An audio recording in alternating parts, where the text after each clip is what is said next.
Before we start, we were waiting for a few people before we start the Shivaratri satsang. It's a casual conversation.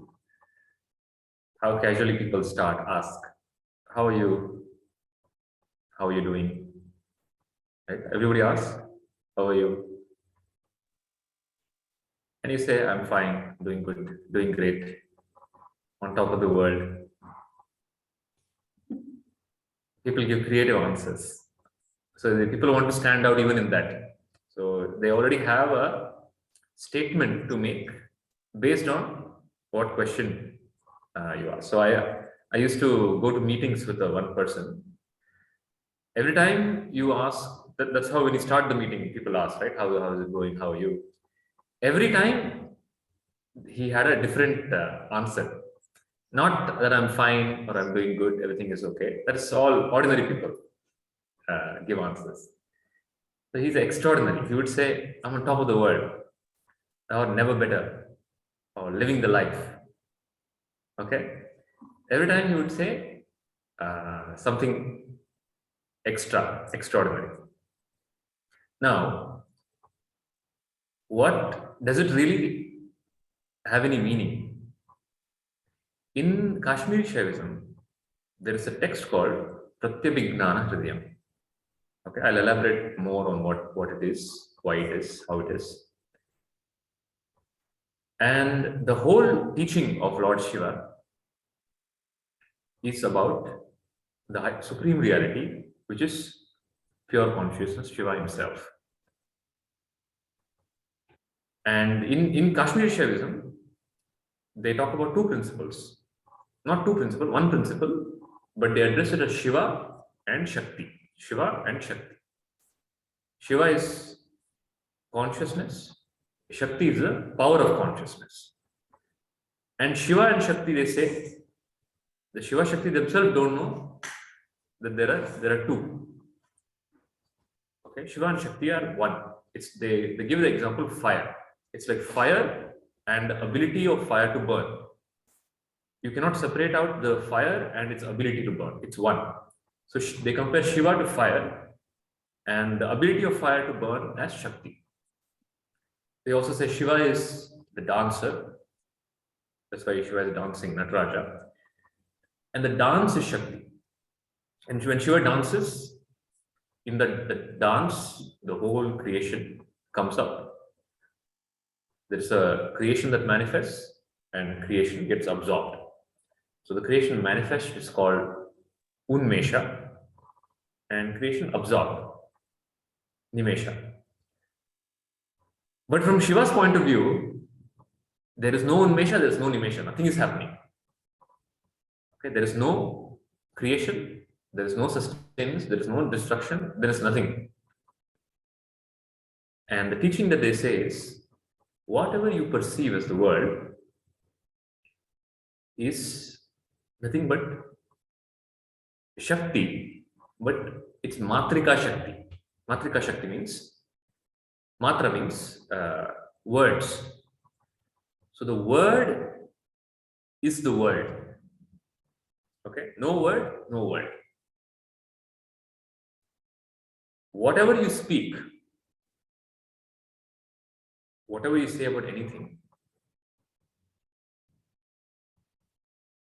has no reality, has no meaning. Is it a true statement?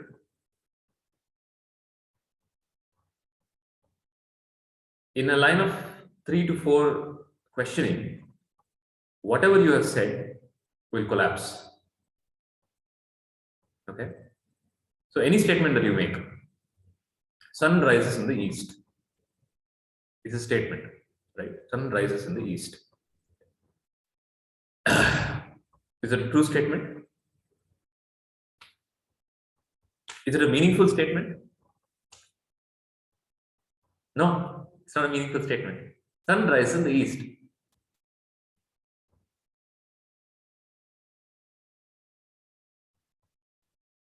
What is it? Is it a meaningful statement or not? No answer. It's relative, perhaps. It's a relative statement. Sun rises in the east. It's talking about sun. It's talking about rising, and it's talking about direction. Now, direction from whose point of view? From the relative point of view. Space is relative, right? From space's perspective, what is east? From the sun's perspective, what is rising?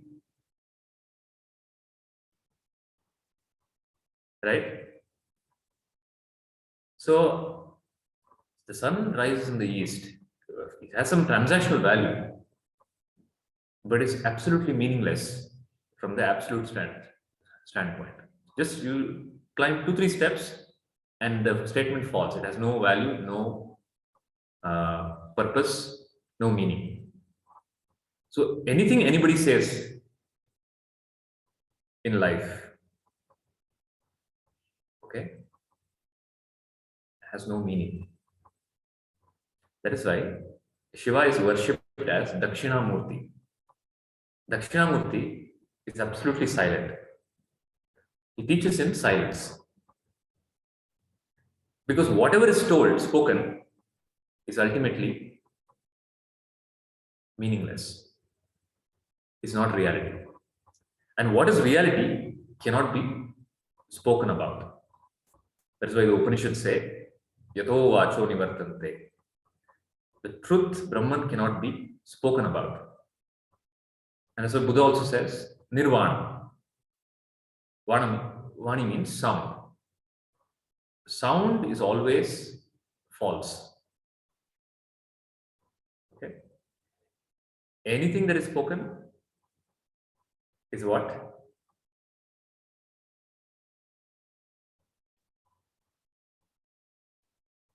Is untruth. And what is truth cannot be spoken.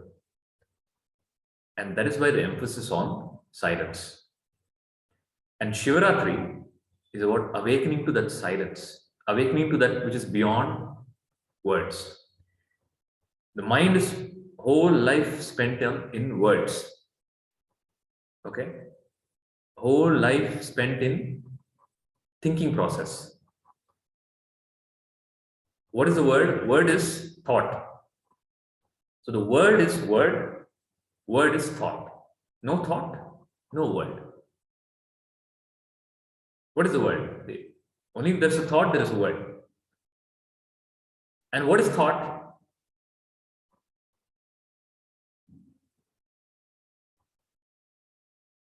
Thought is, it's an appearance in consciousness. Thought is an object. And no object is real.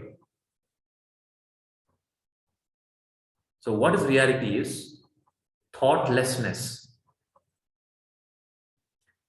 The thoughtlessness is real knowledge, is a real pratyabhijnana. You think thought is knowledge. I think and I know something, that is why it's knowledge. No. The absence of thought, the thoughtlessness, or the gap between the thought is the reality. And the gap between the thought is Shiva. Thought is Shakti. There is a thought and there is another thought. And there's a gap between the thought. That gap between the thought is Shiva. You understand? That is why the third eye is placed in between. Between the two, there is a third. Shiva has a third eye. Between two thoughts, okay, between two eyes, there is a third, which is Shiva.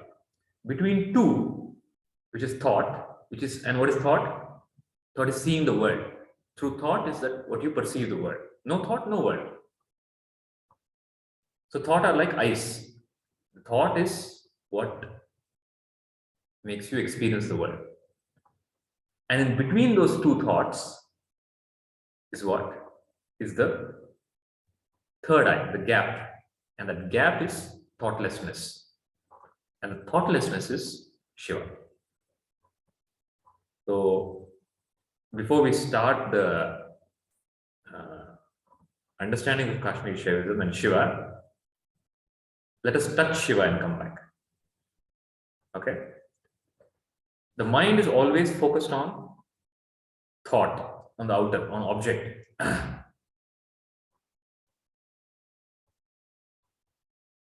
if there is no option to focus on object, what does the mind focus on?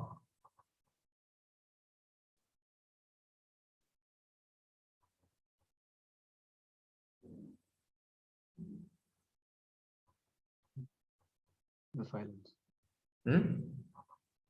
Silence? Silence is not object. Oh, we can hear them. Maybe on the past and the future. That is again object, thought. Mm. Mind shuts down. Huh? Mind shuts down. Mind shuts down. In the absence of the object, mind is object. No object, no thought, no mind. And what remains is pratyavijnana, pure awareness, a state of no thought. Now, how do you get that? It's not difficult. You use the mind. So instead, the mind is always throwing out thoughts. The beauty of Shiva's teaching is, Shiva tells don't run away from the thought. You use it, you leverage it. The thought is appearing. Just wait for the gap between the thought. Okay? Every thought is an opportunity for you to become aware of the thoughtlessness that follows after it. Example, every breath, there's a breath in and breath out. But in between the breath in and breath out, there's a gap. So every breath is an opportunity to catch the breathlessness, which is death. Okay? Which is the reality. So every thought, there's a gap, which is thoughtlessness. So hold the thoughtlessness, become aware of the thoughtlessness. And the more you become aware of the thoughtlessness, the thoughtlessness increases and the thought decreases. Right now, thoughtlessness, you are not able to observe it all because continuously there is thought. And in the meditation that Shiva prescribes, so Shiva prescribes, not only prescribes, Shiva is always shown in the state of meditation. Okay? Any sculpture that you see, any picture that you see, the yogi Shiva is always depicted in Samadhi, state of Samadhi, in a perpetual state of thoughtlessness. It is thought that makes you open your eyes. If you're thoughtless, would the eyes open? It is thought that makes you move. So let us we'll continue the discussion, but let's capture that, or let's become aware of the gap between the thoughts. So this is one of the meditations. Shiva prescribes over 100 meditations in a text called Vijnana Bhairava Tantra. This is also a Kashmiri Shaivism text. And in these tantras, this is one meditation practices that Lord Shiva teaches, is the awareness of thoughtlessness. Okay? Let the thought and it's an effortless practice. Don't try to stop the thought. Become aware of the thought and become aware of the gap between two thoughts.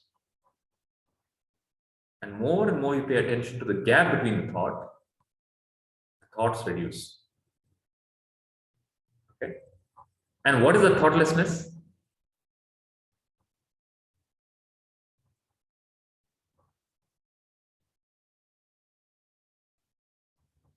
What is thoughtlessness? Shiva.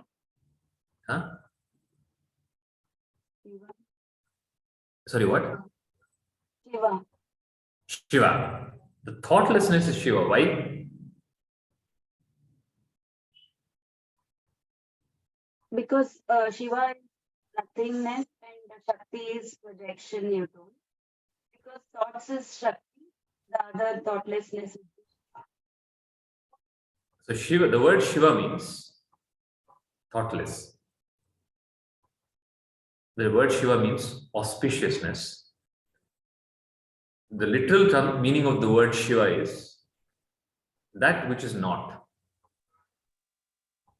Okay? And that which is not is thoughtless. It cannot be said.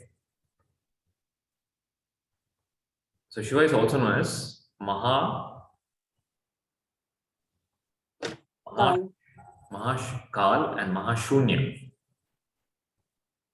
He is the absolute nothingness. No thought, no word, no object. Okay? And where is that? That alone is the background all the time. And in that background, think of it like a screen. And in that screen, thoughts appear like images. And the thing about thought is, it's an image. Thought is an image. That means it comes and it goes. Is that clear about thought? Okay. Oh, I cannot stop my thinking. Not true. It stops on its own because its nature is appears and disappears.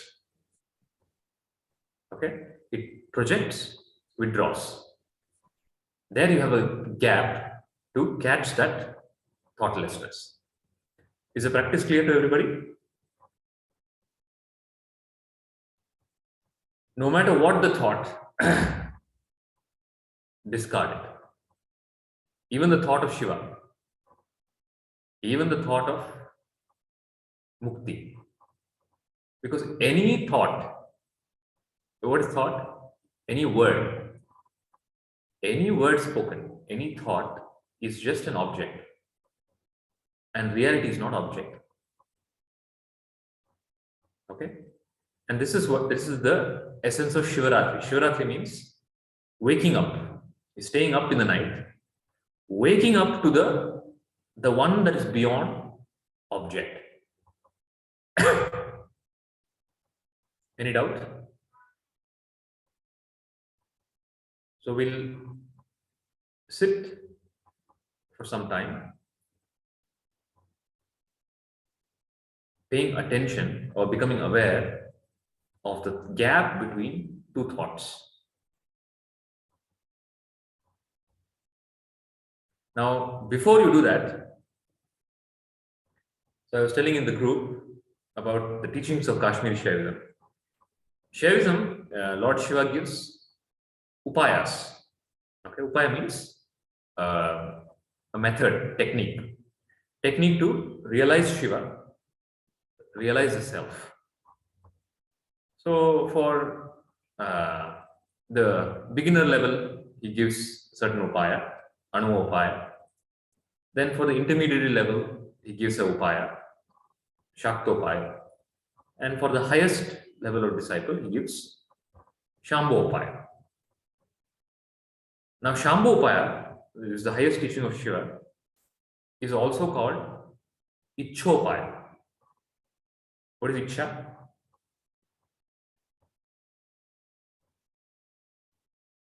The consciousness has three shaktis: Kriya Shakti, Gnana Shakti, and Ichcha Shakti. So in the Anuvopaya, the prescription that Shiva tells is use your Kriya Shakti, meaning action. You feel you are the doer, so use your doership and do some these practices. Okay. Then there is a student who is more intermediate. He or she has crossed over the doing, a sense of doing, and the doership has burned down. So for them, he gives Shaktopaya, which is also using Gnana Shakti. In Shambhovaya, it's Ichcha Shakti, And what is Icha?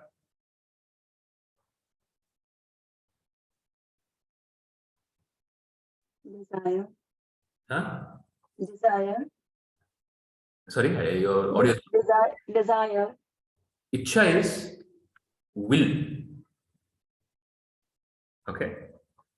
You will it, and it is so. So they say, where there's a will, there is a way. Where there is a highest will, all ways disappear. You will it. So you say the Icha Shakti is a deep inner conviction about the transmission of wisdom and your inner conviction to hold on to thoughtlessness. The mind plays its tricks that it wants to, the moment you close your eyes, oh, what am I doing? Who else is opening their eyes? The mind finds millions of excuses to stay in a mode of thought, because thoughtlessness is death of the mind. And Shiva tells, all you have to do is to be victorious is what? To will it, to say it is so, based on the teachings of the Guru and the scriptures and your own understanding that this is not reality and I want to stay in reality. Just by willing it, you stay in it. Any doubt in that? So when Buddha died, Buddha passed away, his body, Buddha died.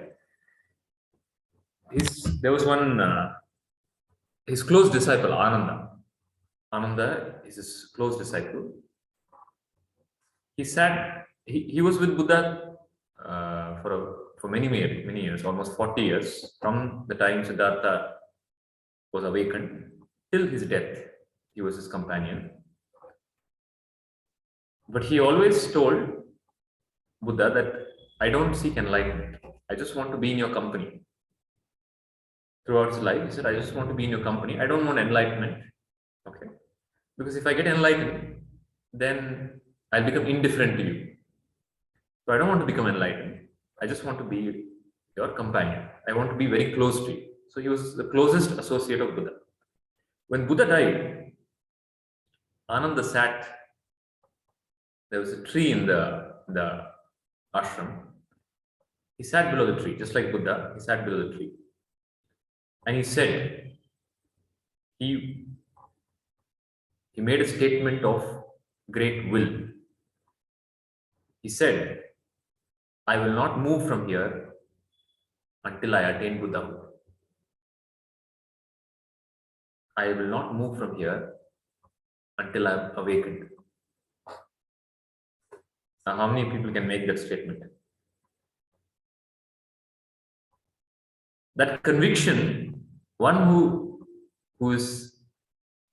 really wants to be awakened, who makes that statement out of will. It's will.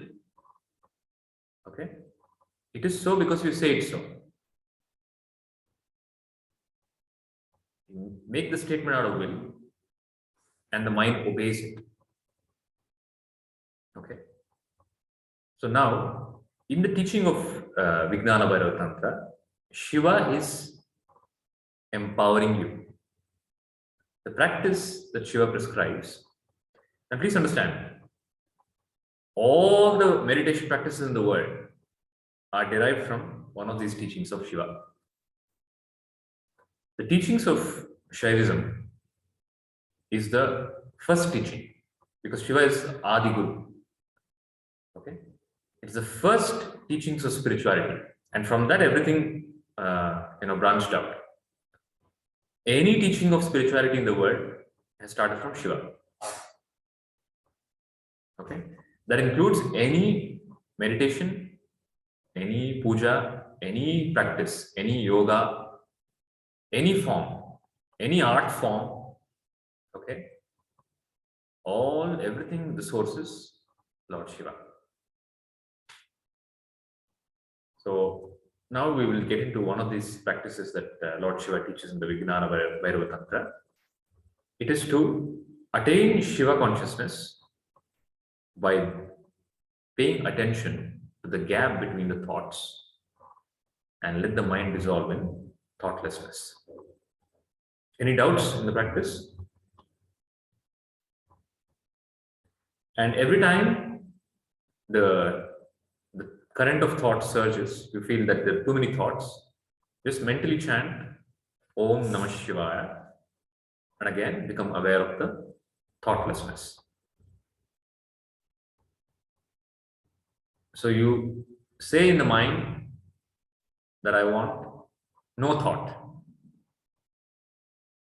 because no thought is Shiva. You understand? Thought is a projection in Shiva. You understand? Thought, be it any thought, including the form of Shiva, is a thought. Drop. When I say drop, you will for the thoughtlessness. Okay. Will is also a thought, but that is the last thought you use to jump into thoughtlessness. Any doubt? Any doubt so far? And thoughtlessness wipes out your consciousness, purifies the mind. Okay? And thoughtlessness is darshana. Thoughtlessness is not vacuum. Thoughtlessness is light. Any doubts? Shall we start? Let us chant Om Namah Shivaya 3 times together and then start. Om Namah Shivaya.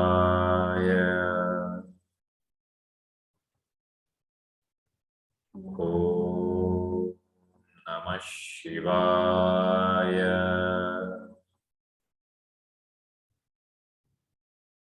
Om Namah Shivaya.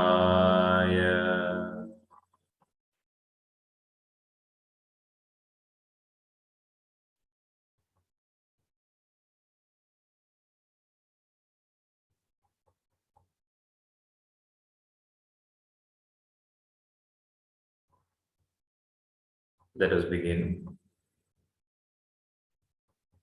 Become aware of the space in between your eyebrow. Between the 2 eyebrows, there's a space. Become aware of the space of the gap in between your eyebrows.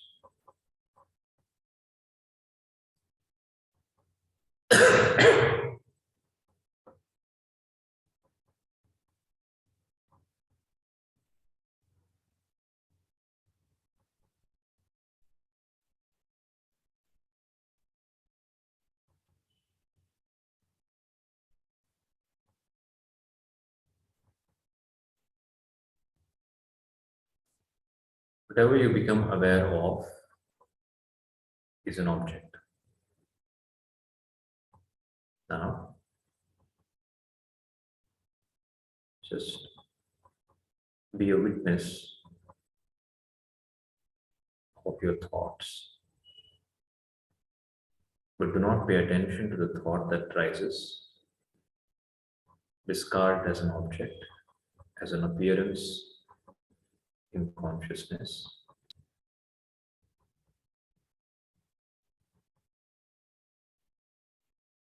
And be aware of the gap between the thoughts.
Mentally chant Om Namah Shivaya and become aware of the silence.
Mentally chant Om Namah Shivaya whenever thoughts increase. And again, go back to silence.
Karpuragauram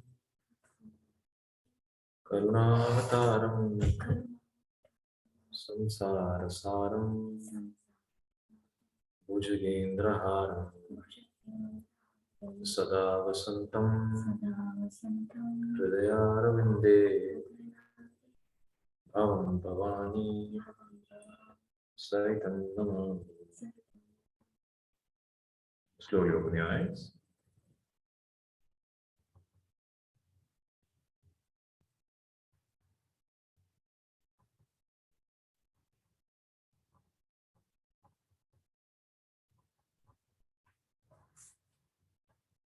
So Krishna is here.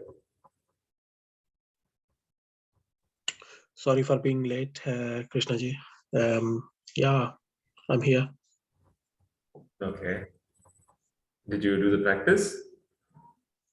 Yes, indeed. So what happened?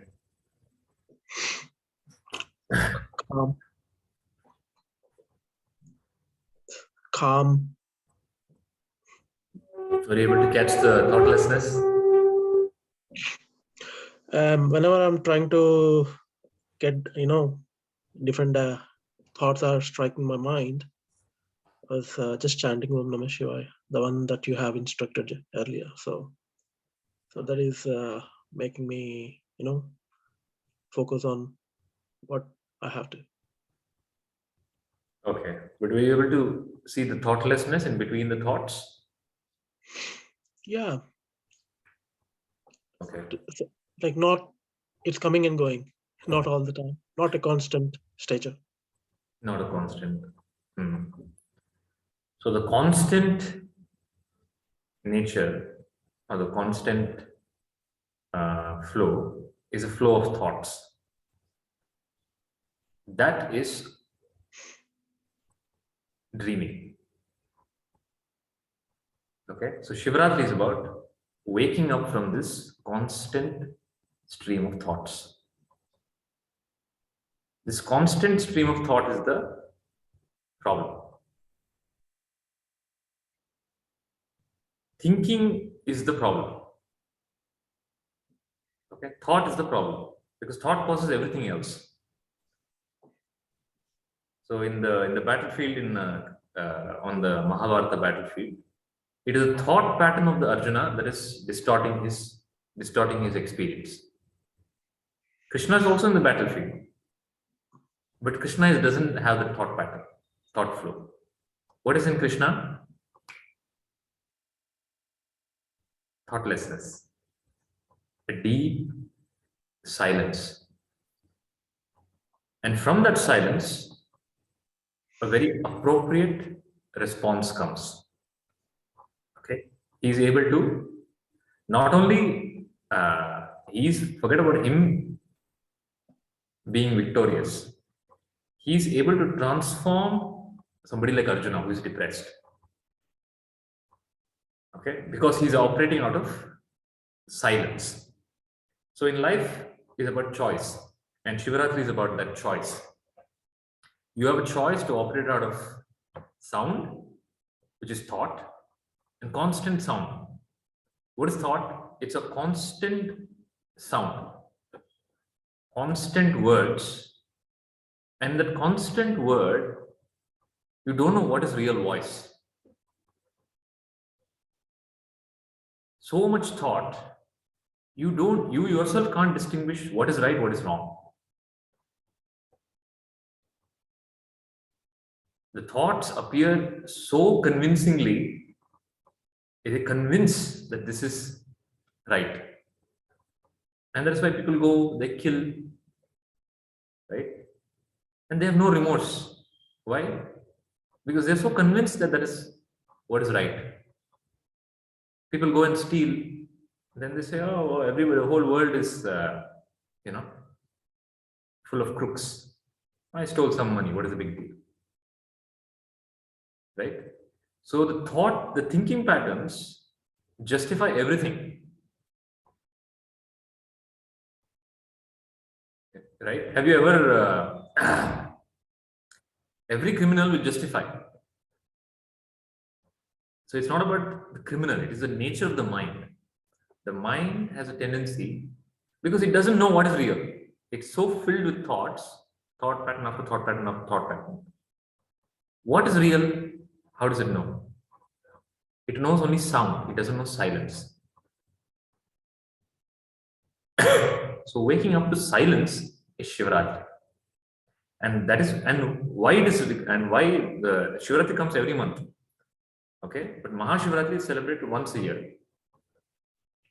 The significance of that is, I told you many times that the festivals, all the festivals have deeper significance and meaning. And one primarily, the mind always falls back to its thought patterns. Okay, no matter how much it knows, no matter how much knowledge you have, the darkness captures you back. So that is the story of Bharata Chakravarti, right? India is named after the king called Bharata. And he's such a great king that at a very young age, he was a successful king.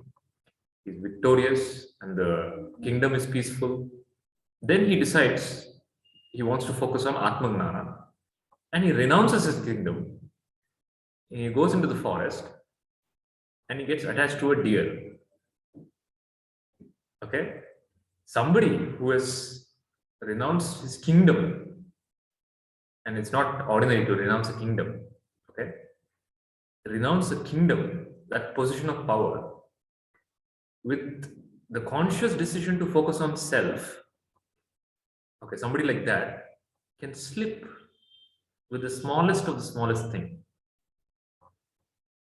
Okay, that is because the mind is habituated to thought.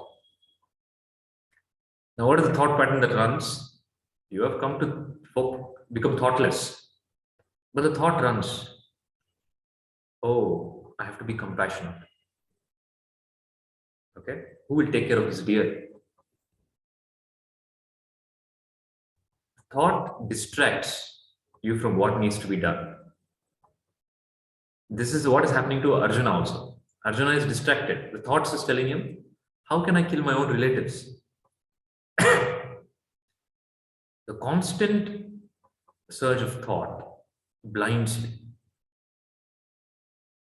True or false? So in that sense, until you're silent, you don't really see.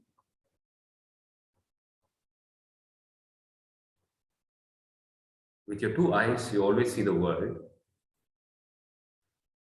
And you're seeing the world through thoughts. You've never really seen the world. Because you've only seen the world through word. You've not seen the world through silence. And when you see the world through silence, the world becomes consciousness. That is why Buddha told, Nirvana and Samsara are one and the same. Yes, Krishna, any doubt? You're raising your hand.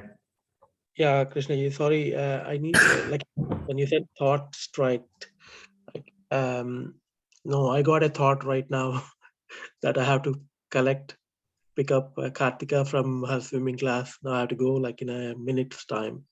So this is in practical world, this is a kind of a duty as a parent that I have to go and collect my daughter. So that is a distraction, or else is it a duty? What exactly it can be considered as? So I have to go and pick up my daughter. But the house right now is on fire. What will you do? My action would be to stop the fire. Stop the fire, right? So it's always about discriminating of what is the need of the moment, need of the hour. You understand? But the thinking, the thinking process blinds you. It blinds you not only from experiencing the present moment reality, but it also convinces you of something that is unreal as real. Elaborate on that. Did you get it so far? Yeah, so far so clear. Yeah. Okay, so Shivaratri is about waking up from this constant stream of uncontrolled thought pattern. This uncontrolled thought pattern keeps you in an illusion and gives you experiences and continues to project more and more thoughts, which has nothing to do with reality. So you never experience the reality which is beyond thought. The reality is, what is reality?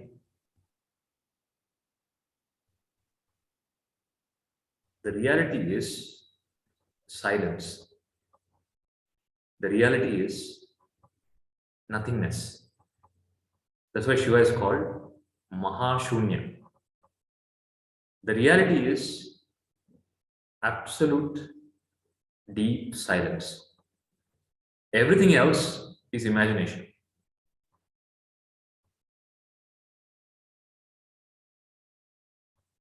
So the scientists have come closer to this. Science has understood that the physical world is not solid. Okay? It is ultimately waves and particles. And what they are, they cannot be explained. They appear and they disappear. So the teaching of Shiva is move away from thought and establish in reality, which is thoughtlessness, which is Shiva. How to do that is the teaching of Shaivism. So I want to touch upon a few teachings of Kashmiri Shaivism. So the Kashmiri Shaivism has various texts: Vijnana Bhairavatandra, Pratyabhignanahidam, Spandakarika, Shiva Sutras. So all these are teachings of Shiva. So teaching of Shiva was passed on from a tradition of master and disciple. In the south, it was spread by Shiva students. Shiva student called Nandinatha. So you see, Shiva is in front of Shiva. In every Shiva temple, there is Nandi. So the Nandi is Nandinatha, the physical disciple of Shiva, who spread the teachings in various parts of the country and the world. And primarily, the teachings of Shiva was taken in the north, in the Kashmir region, by a rishi called Durvasa. So that teaching, which Durvasa Rishi spread in the northern part, was later known as Kashmiri Shaivism because of the Kashmiri area. So today we contemplate on a few of the teachings of Kashmiri Shaivism. Any doubts so far?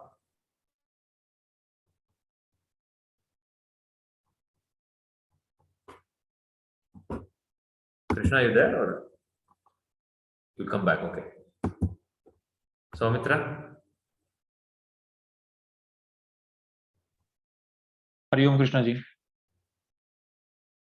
So, what happened in the practice?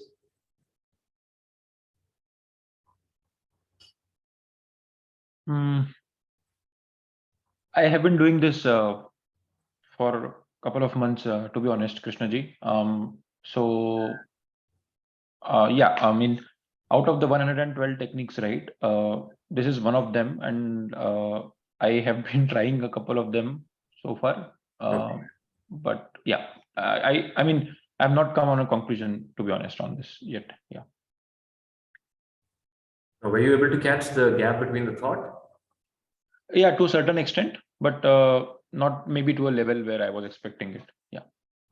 Or what is the expectation? To get, I mean, submerged into that nothingness, right? So, Okay. Beena? Hari Om Krishna ji. So yeah, I did try to focus on the gap between the thoughts. Hmm. So yeah, to some extent I was able to, but the mind keeps wanting to focus on some object. Like when there was no, for a brief period of time, there was no thoughts, but the mind was still wanting to focus on some object. So it started noticing the breath, the ingoing breath and outgoing breath. Okay. So I tried to then, focus on the breath, and then there came a point where, I was able to notice the gap between the incoming breath and the outgoing breath. That's when I felt a small glimpse of thoughtlessness. Okay. Shantiji? Yeah, Guruji, it was, I mean, yes, of course, thoughts were coming in, but I was able to actually focus on that nothingness. It was brief, but it was recurring.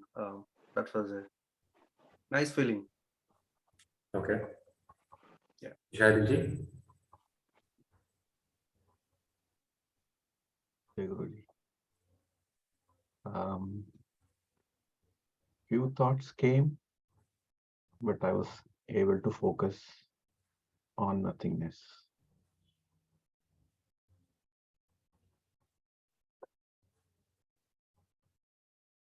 So who is focusing on nothingness?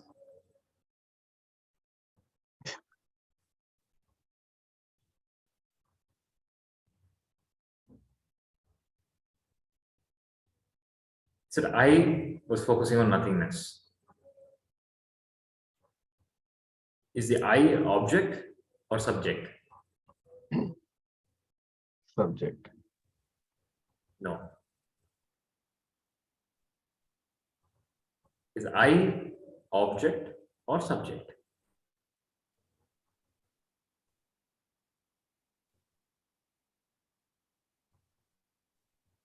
When you said I was focusing on the nothingness, is the I object or subject?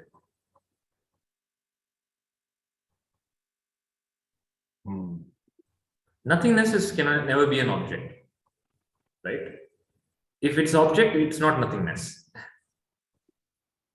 So if there is an awareness, there is no thought, then that awareness is an also an object. Awareness that there is no thought is a thought. Thought that there is no thought is a thought, right?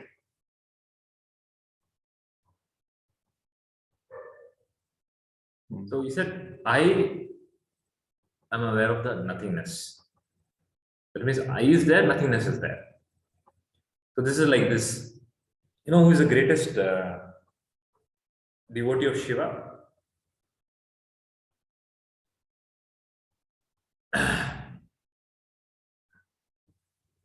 Shreyans, you know who is the greatest devotee of Shiva? Kandeya. Huh? No. You don't know? Who is the greatest devotee of Shiva? Markandeya. Ravana. Okay. So it said that Ravana says, Mera jaisa bhakt, mere jaisa भक्त मेरे जैसा योद्धा त्रिभुवन में कोई ना दूजा. मेरे जैसा भक्त मेरे जैसा योद्धा त्रिभुवन में कोई ना दूजा है. That means there is nobody else like me, devotee like me. Why? मेरे जैसा भक्त मेरे जैसा योद्धा त्रिभुवन में कोई ना दूजा है. अपने सिर को काट काट शंकर को मैंने पूजा है. किसने पूजा है? अपने सिर को काट काट. That means cutting he has 10 heads. So Ravana has 10 heads. He cuts each head and offers to Shiva. So अपने सिर को काट काट शंकर को मैंने पूजा है. So who is great, me or Shankar? Me. Shankar is not great.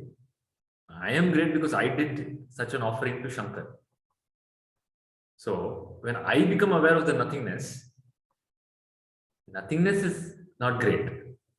I become the aware, one who is aware. But that I still is the object. That is the game of the mind. The I is an object, it is not a subject.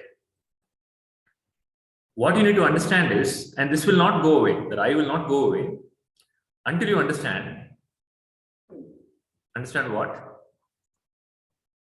Until you understand that all I's that you speak about are objects and all I's are false. They don't exist. Where is your I in deep sleep?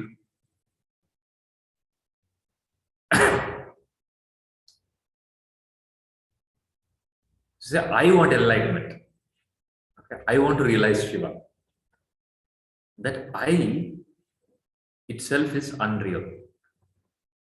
How can that unreal I realize reality called Shiva? Do you understand?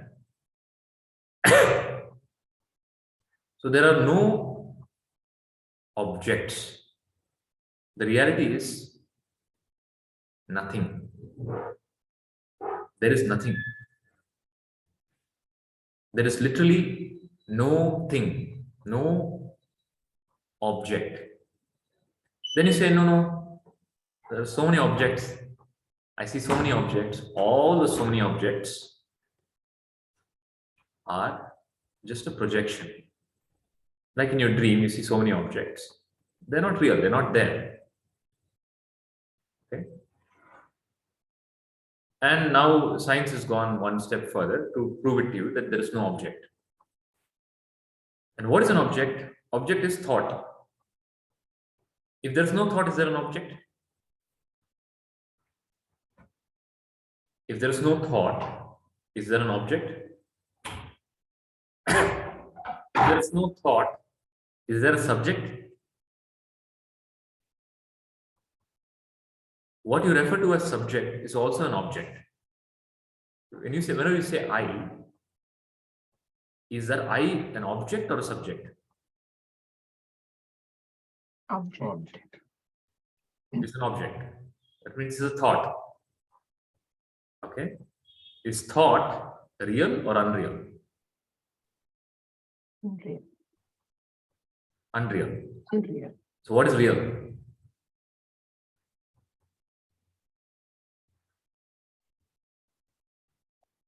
You can No objectness is real. No object, no subject, no thought, no world, nothing. And that nothingness is Shiva. Pure awareness. The pure awareness is also a word. It's a pointer to that nothingness. And that's why Shiva is worshipped as Linga. Shiva Linga. Shiva is worshipped in two forms. As a Adi Shiva and Yogi Shiva.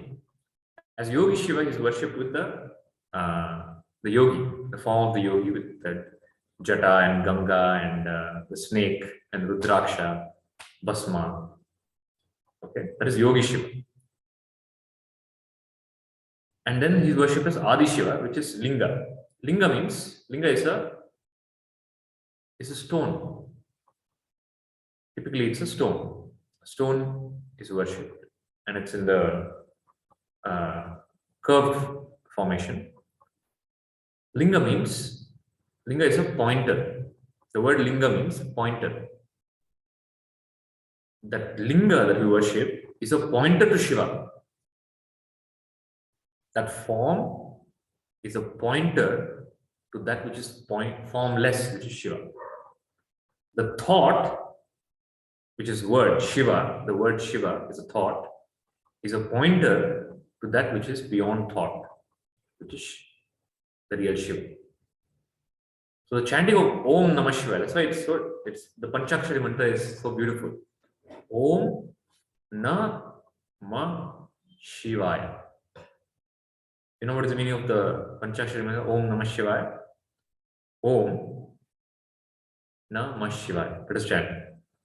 Om Namah Shivaya. Om Namah Shivaya. Om Namah Shivaya.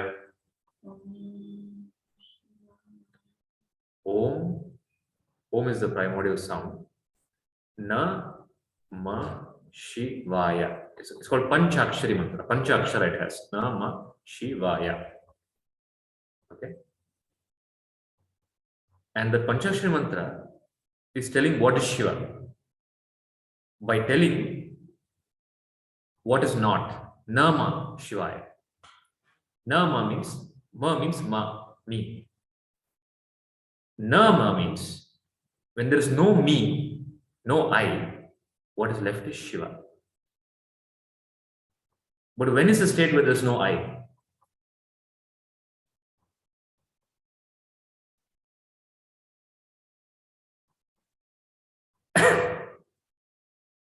Is there a time when there is no I?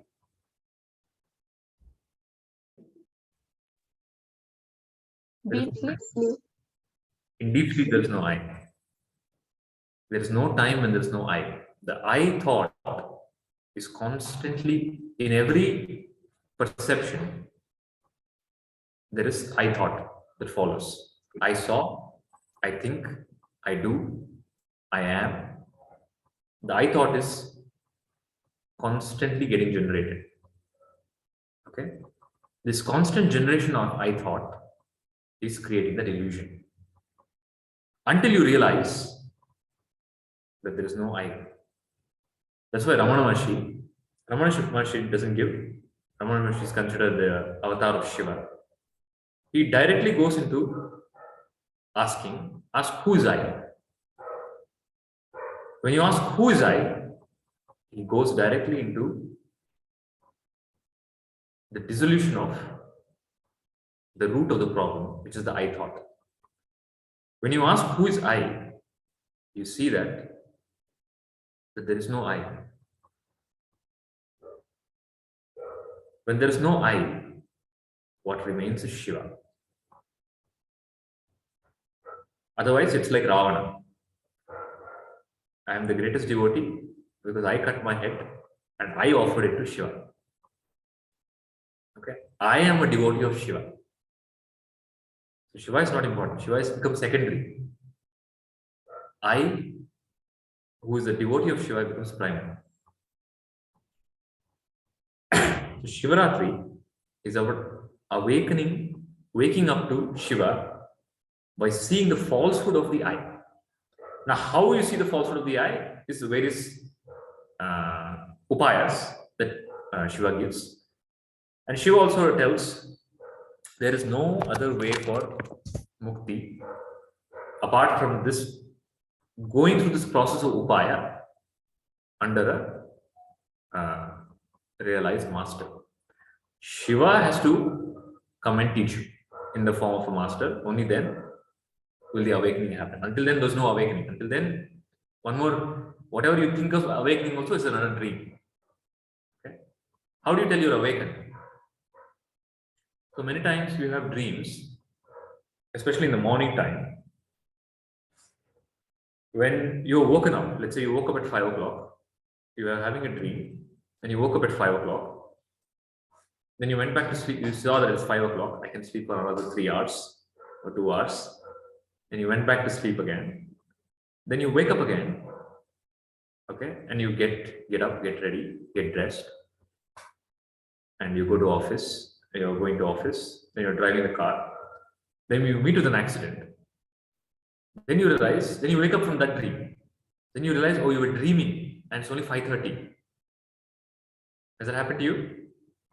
You're dreaming as if you're awake. And you have a memory that you were sleeping and this is now awake. Okay, but that usually happens in the morning time. Has anybody had this experience? Where you have Shreyans, where you were dreaming, really you were dreaming, and you were woken up from it. When you went back to sleep, Then in the dream, you have dreamt that you have woken up. Okay. Then you really wake up, then you understand, oh, even that waking up was a dream. So you will never really wake up until the teaching this has to be transmitted by Lord Shiva himself. And that is the significance of Maha Shivaratri. It's to waking up from the dream called I. That is the only dream you have to wake up from. Don't think I have to wake up from this dream world. The world is not the dream. The I is the dream. Is there a difference? When you wake up from the I, the falsehood, the notion that the I is real, then the world and consciousness appear the same. That's why I told you, Buddha said, Nirvana and Samsara are one and the same for the enlightened. For the awakened one, the Maya and Brahman are one, are the same. Sarvam Kaluvidam Brahma. There's no this and that. The Shiva and Shakti, realization of the oneness of Shiva and Shakti when you wake up from the dream called I. So Maha Shivaratri is about waking up, awakening, waking up from the dream called I. And what is that I? Is the I thought.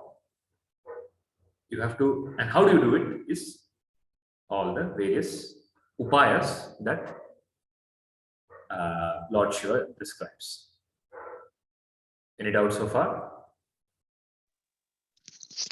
Yeah, Krishna ji.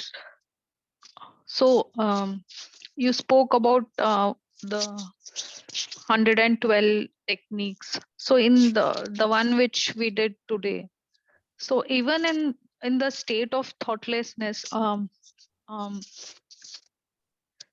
I'm not really sure, like, if there was no I in that, because when you asked me the question, like, how was the experience, and again, when I have to articulate it, I'm saying that I felt good, and there was a brief period of thoughtlessness, and in that, so again, if I ask myself who had the experience, the I thought does come up, that I felt good, that I could see that a small glimpse of thoughtlessness. Yeah. So for whom is the experience then? So that question comes up. Correct. And I did feel good at that time. There was a small period when there was no thought, a complete state of thoughtlessness, and it felt really good. So immediately after I opened my eyes, the thought comes up, oh, I felt good, and I had a state of thoughtlessness. So this experience is for whom? This is the grace of Shiva. To come to this stage, to self-enquire, who is that who is living there? Yeah. Okay. This exactly is the grace of Shiva and Guru. Okay. This is the inner awakening. The awakening, so for this is independent, called aparoksha, meaning there is no dependency on anything else. Yours, Swayam, there is a light that is awakened that asks the question, who? This Guruji is asking something, this person is asking something. Who is he asking to? Okay? Who? And you give the answer you give.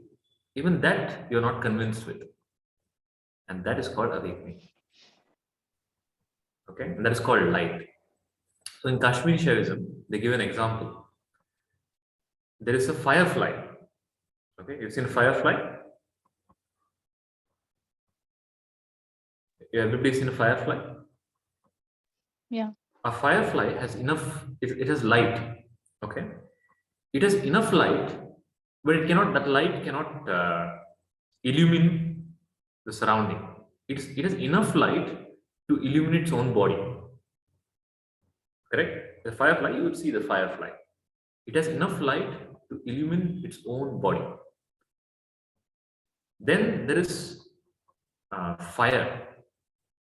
You light a fire in the forest. It can illumine some radius, some geographical radius. Okay. Then there is a sun, which can illumine the universe. And then there is consciousness, which is Koti Surya Samaprabha, which illumines everything. So the small light, then there's a greater light, then there's a much greater light, and there's a greatest light. And that is the journey of awakening. First, illumination, when the Buddha is awakened, it is able to distinguish okay, between what is Satya and Asatya. What is I, and inquire who is I. Okay, it is able to illuminate itself. That is called Atma Jyoti. Is an equivalent of firefly. It can illuminate itself. That same light, that same gnana, dissolves the I and becomes the supreme light. And then the knowledge, perception, knowing, realization is that I am everything. The same light grows. Okay, how it grows? The more and more this light illumines, the Atma Guru awakens. It burns out all the thought pattern. I told you the stream of thought. The stream of thoughts gradually die down. Okay, and what is left eventually is pure light, nothing else. And in that light, there is only perception of light. There is no other perception. There's a realization of Shiva. So Shivaratri is about this awakening. Did you get it, Bina? And please don't think it's a ordinary feat. To be able to inquire, oh, this person is asking me how I felt. Who is this I? Is evolution. That is why I told you there are 3 upayas, right? Anuvapaya, Shaktopaya, Shambhopaya. There is a 4th upaya that is kept secret. There is 4th upaya in Kashmiri Shaivism. You know what that is? It's called Anupaya. Anupaya. Anupaya means no upaya. It is the highest upaya. The Shambhopaya, Shaktopaya, and Anuvapaya, the lowest upayas, all of them have teaching and dialogue and practice and whatnot. The highest upaya is called the upaya of no upaya. No path, no practice, no teaching. Just a direct awakening. And what is a direct awakening? A direct leap into understanding. I am not the body. I am not the mind. I am Shiva. To be able to say, I am Shiva. Okay, I am not I. I am not what I think I. I am not this I. I have nothing to do with I. And that I includes body, mind, identity, everything. Okay, image, perception, past, future, everything. I have nothing to do with I. And it's a direct jump into Shiva. And that's what happened to Ramana Maharshi. In the case of Ramana Maharshi, he had an experience of death. Okay. He had a death experience where he experienced as if he died. Now, when you die, let's say you've died. When you died, What is the thinking process now? What is the value for your thinking process in death?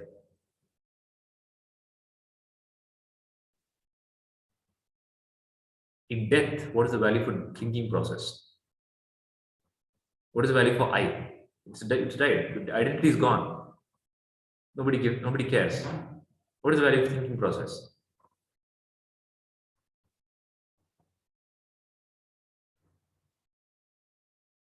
Okay, so let's do this now. This is another tantra that is actually part of the Shiva's teaching, but people like Ramana Maharshi and various others stumbled upon it or aligned to it accidentally. Later, they came to know that it's actually teaching of Shiva.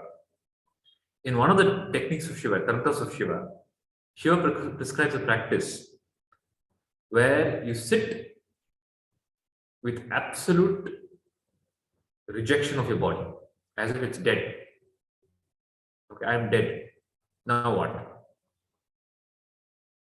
Okay, so close your eyes. Don't, as in, it's not a long practice. Just close your eyes and think that you're dead. Don't pay any attention to the sensation of the body. You're dead. You say you have nothing to do with it. It's over. The story is over. Any problem that you have is immaterial because it's over. Any loan, debt that you have is immaterial. Nobody will ask you because you're dead. Any police case, court case on you is useless because you're dead now. Any child, parent have no connection to you because you're not there anymore. You're just not there. Story is over. You're dead.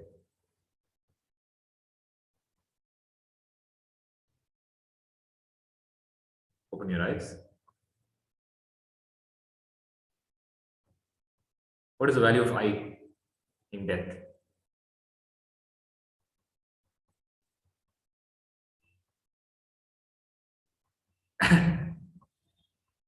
That is why Shiva, Lord Shiva, is shown in the smashan, in the crematorium. Okay, he's a lord of death.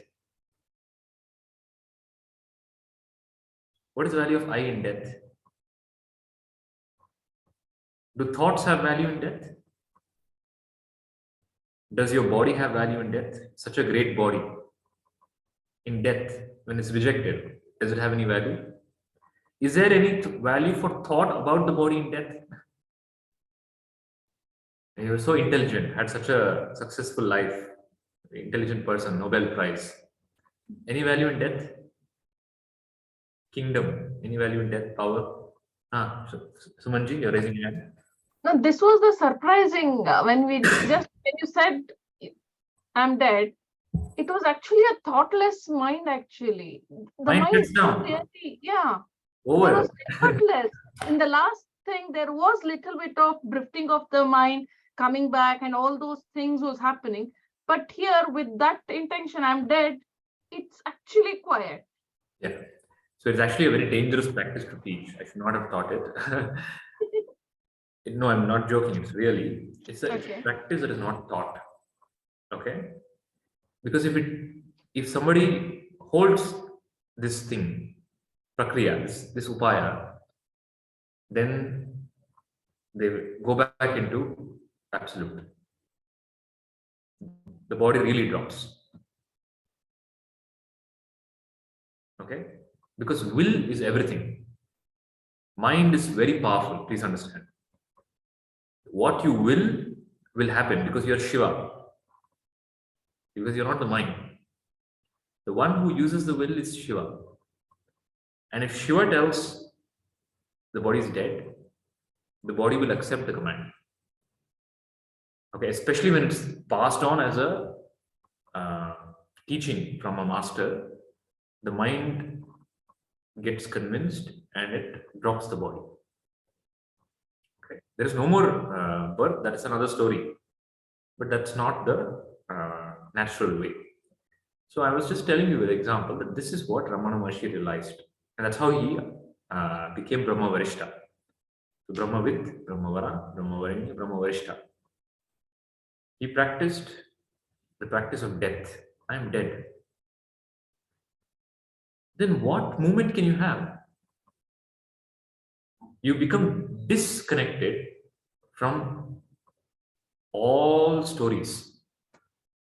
Mind has all stories. I am wife, I am husband, I have a job, I have to take care, I have responsibilities. Where is Mr. Responsible, Krishna? I'm back. Mr. Responsible, did you hear about death? Yeah. I'm Did you I'm do listening to I'm listening to what you're saying. Yeah. You are dead. What responsibility does dead person have? Does a dead person have a responsibility?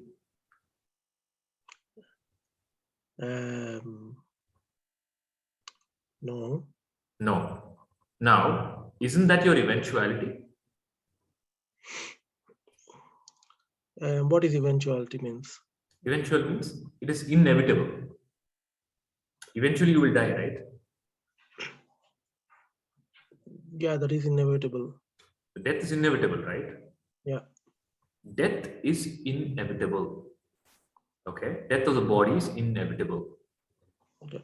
But to die when you're alive is called Shiva Sakshatkara, to realize Shiva. That's called Jivan Mukti. Jivan Mukti, Can you repeat once again, Krishna ji? death is inevitable for anybody, any human, be it Krishna, Rama, anybody, whoever, the greatest of the greatest person, Avatara Purusha, whoever it may be. Jatasya hi dhruvam mrityu, dhruvam janmamritasya cha, tasmad apariharyethe natvam shochitum arhasi. Krishna tells in the Bhagavad Gita, Jatasya hi dhruvam mrityu, one that is taken birth has to die. Dhruvam janmamritasya cha, one that is dead has to be reborn. Tasmad apariharyate natvam shochitum arhasi. Meaning, it is inevitable. That which is born has to die. Correct? But to die when you're alive is Jivan Mukti. Not the body. The death of the I. Death of the I thought. When you're alive, through Gnana, through Atma Gnana, is becoming one with Shiva. Now the question is, do you want to worship Shiva or do you want to be one with Shiva?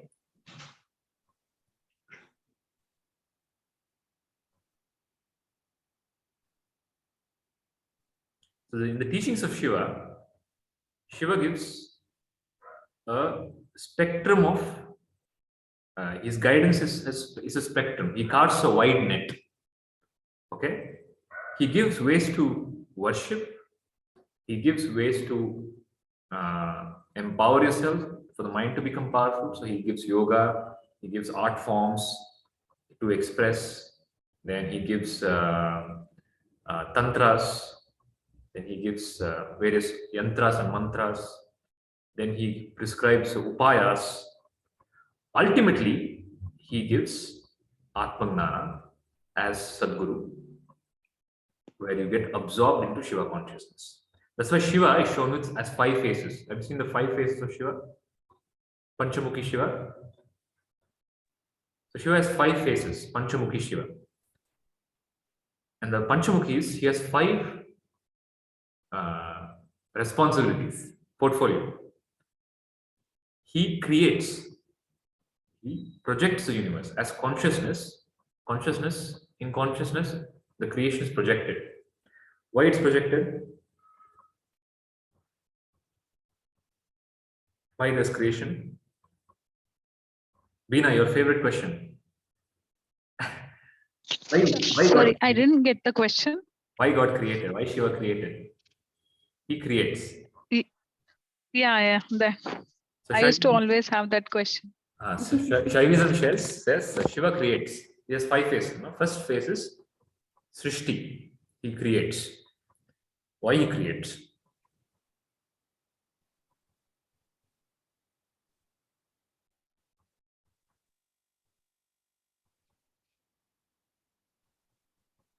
Anybody? Soumitra?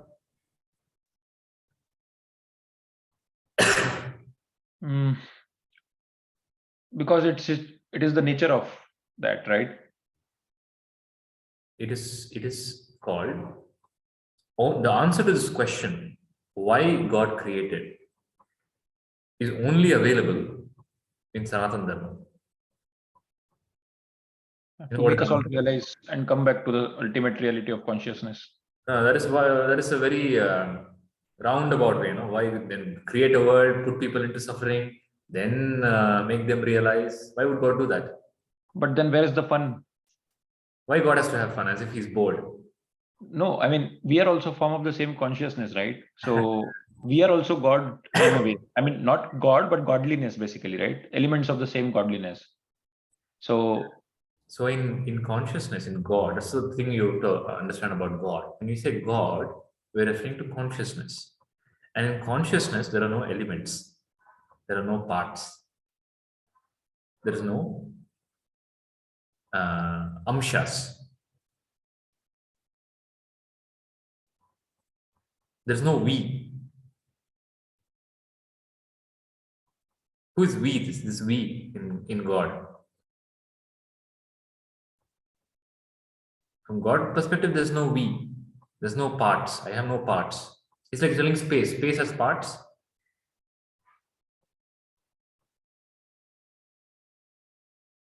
The object has called space has no parts. Now imagine in which the space appears. Will that have parts? That means whatever you say as me is not a part of Bhagavan. What is it? It is that. That's why the Upanishad said Tattvam Asi. It is that 100%, not part. You're not 10% Shiva, or you're not one Amsha of Shiva. In reality, you are that total consciousness. You understand? Soumitra, is it clear? yes, And in that total consciousness, there is no we. This we is a concept of mind. Like in your dream. In your dream, you visit a you visit a flea market, and you see thousands of people. When you wake up, you realize how many people were there.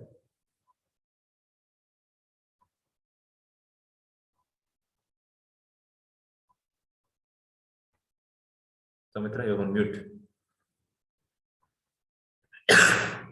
sorry, come again, the last question. I went to a supermarket, a flea market, and Went to a flea market, saw thousands of people in the dream. Then you woke up. How many people were there? only one, that is me. Only one, that is me. Yeah. That's the same situation in the waking state also.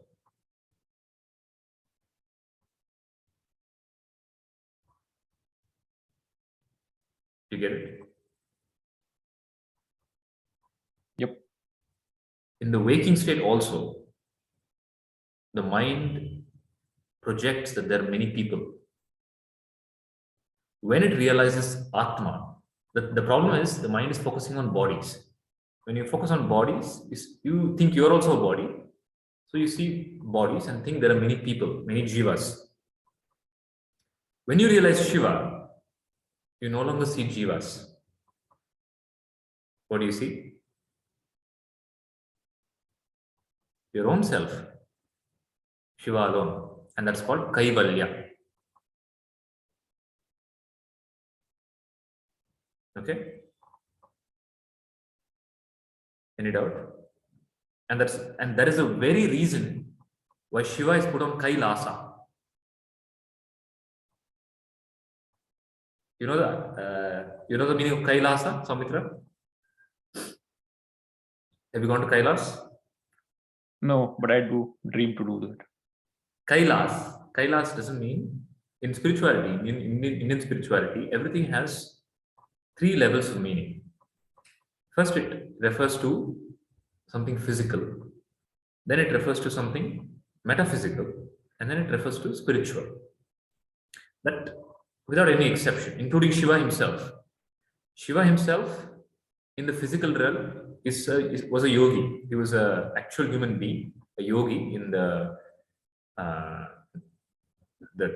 Kashmir region. Shiva and Parvati, they were a married couple. They had children and they had students, Nandinatha and Durvasa Rishi and many other students. So that is at the physical level. In the metaphysical level, Shiva is Adi Shiva. He is the creator, sustainer, destroyer, the deity. Then at the spiritual level, Shiva is yourself, consciousness. In the same way, Kailasa at the physical level is a physical place, Kailasa Parvata, okay, where Shiva lived. And it has its own spiritual significance, physical significance. Then there is a deeper meaning to that. Kailasa means, Lasa means dance. Kailasa means, Kaivalya Lasa. Kaivalya means alone, single. So what is Kailasa? Dance of self. Dance of that one. So the whole creation is a dance of Shiva. And who is that Shiva? It's you. When you realize I am Shiva, you also realize there is nobody else. There's nobody else, there's nothing. There's no world, there's no dream, there's no today, there's no tomorrow, there's no time, there's no space.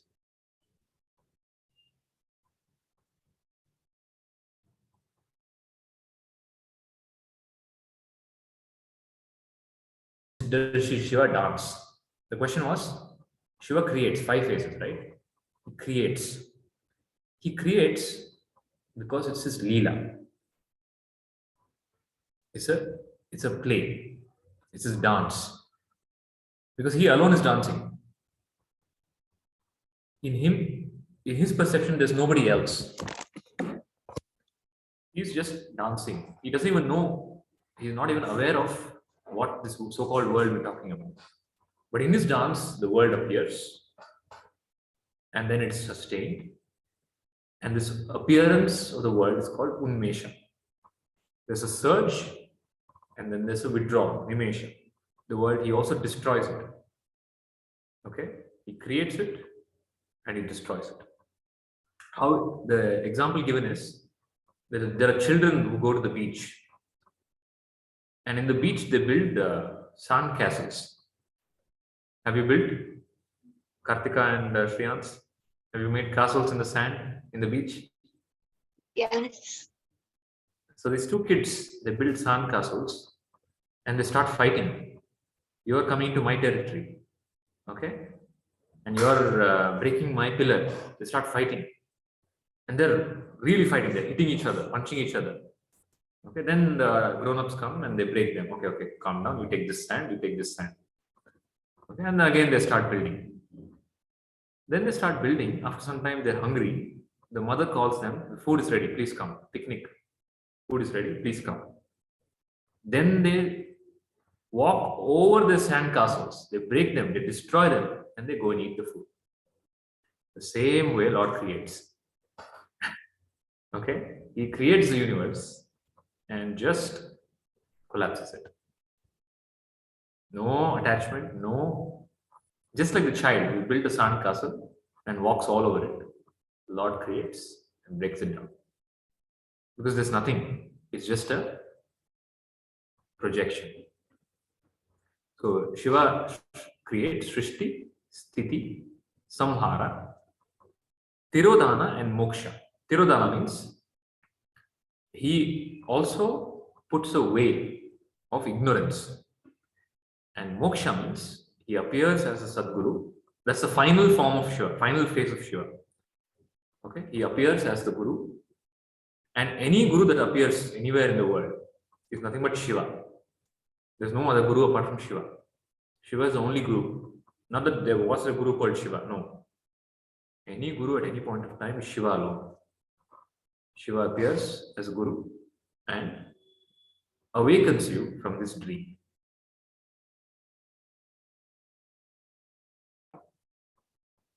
Is the Shivaratri. It's called Maha Shivarati. And that's why you do Jagaran. Jagaran is a symbolic way of telling you to wake up. Wake up from what? Wake up from I.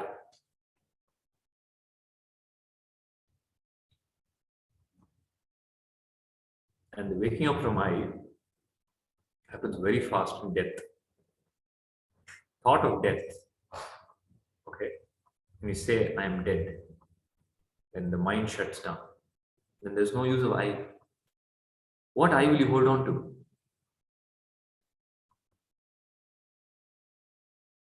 In life, there's a tendency to hold on to something.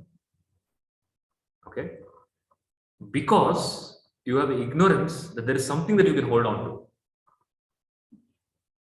You understand? Did everybody understand? In life, the mind is constantly trying to hold on. It tries to hold on to physical property, money, position, youth. Okay? People want to hold on to youth. They don't like the fact that the body ages. People hold on to relationships. Okay? Hold on to identities. The endeavor of the mind to hold on persists simply because the mind doesn't understand there is nothing to hold on to. But in death, you understand death is one thing that removes everything that you hold on to without any exemption.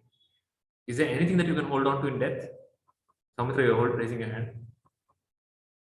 No, I had a question actually, but please continue. Sorry, you complete your part. Sorry. You tell me now. Is there anything you can hold on to in death? No. Then what makes you think? And when death is inevitable and in eventuality, what makes you think you can hold on to something in life?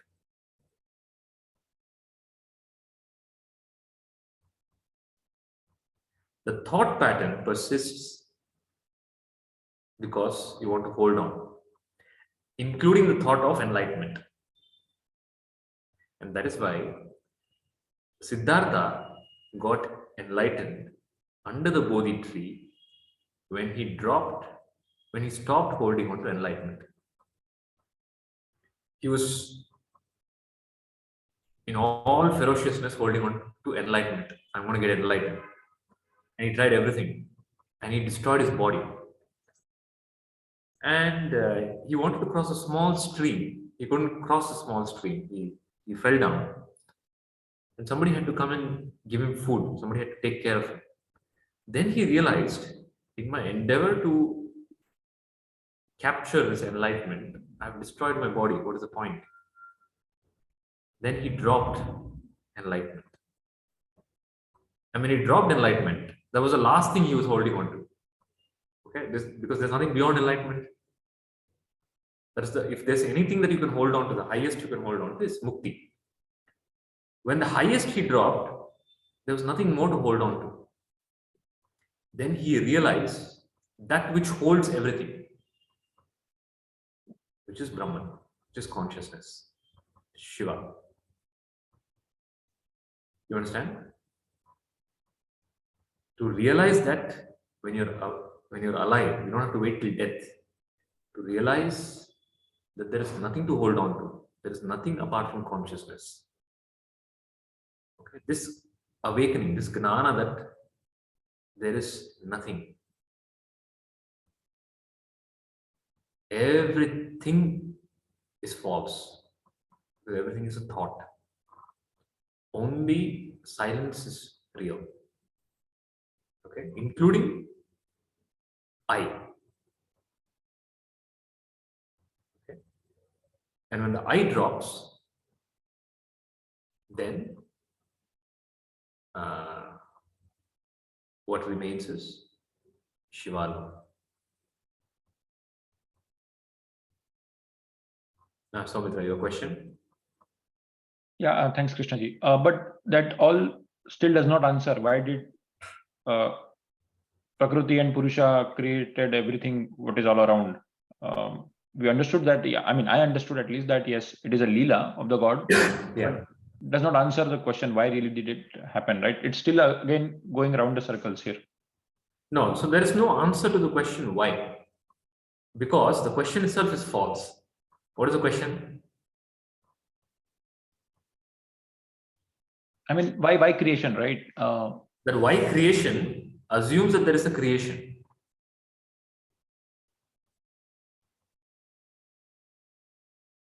That is why the answer of Shiva, I'll tell you. Shiva gives 3 answers. Okay. And the real, actually, Shiva gives many answers. One is the Shiva Leela, one is the answer. Then another answer he gives is it's a play of Shiva and Shakti. That Shiva takes the form of Shakti, and Shakti, everything is Shakti, everything is energy, which is validated now by quantum theories. So you've heard of quantum entanglement? Yes. So in quantum entanglement, the scientists have proved that the whole existence is not physical, it is quantum. That means, and in quantum reality, everything is interconnected. So one person in one part of the universe, his thoughts, feelings, emotions, actions have a significant implication or bring a change in some other object or person light years away in the universe. Okay, simply because they're entangled with each other. Okay, this is the explanation that everything is Shakti. In Shakti, it's one energy, it's one whole, there's no part. You are connected to the atom which is light years away in the universe. That's another explanation. But the real explanation is Abheda. So Kashmiri Shaivism tells Bheda, Bheda, Bheda, and Abheda. Have you heard of this? Yes. Bheda is there is a separation, there is a projection, and a world is created. Bheda is this quantum entanglement. Is this Bheda? It is not really separate. It is one connection. Then what is that? Abheda. Abheda in Kashmiri Shaivism, equivalent to what in Vedanta Gaudapadacharya calls as Ajatavada. And the highest teaching is there is no creation, there is no Veda, there is no projection. There has, is, in the future, never will be anything apart from consciousness. So this question about why God created itself is a question in ignorance.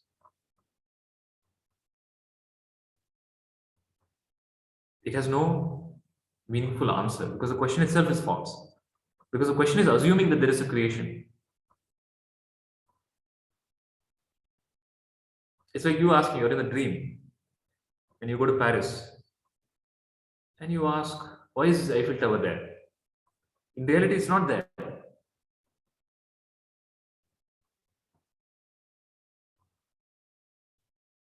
Pavitra?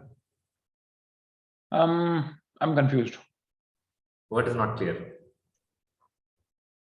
I mean, what you're explaining, right? Then nothing makes sense in this world, right? In the whole universe, cosmos, nothing makes sense. If that is the case, then why are we even talking about this? Why we are talking about this is still you are projecting it. When nothing really makes sense, the mind will shut down. You saying now nothing makes sense is another thought pattern. No, sorry. My question basically should have been that if everything is projection, everything is Leela, Maya, and nothing is actually real, and it's all a play basically, then even we talking here today is also a play, and it shouldn't be any significant at all. So my realization under my assumption with my intellect is completely absurd. Exactly, that is exactly what it is.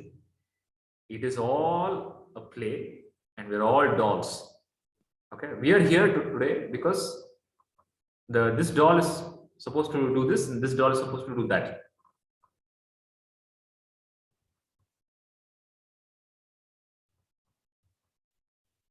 What is absurd is that you are seeing something where there is nothing.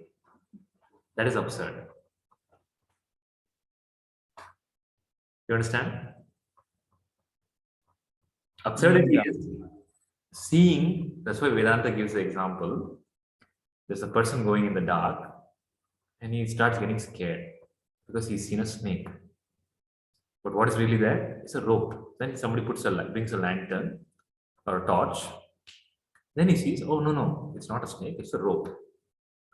The absurdity is you're seeing a snake on the where there's no snake. And what is that snake?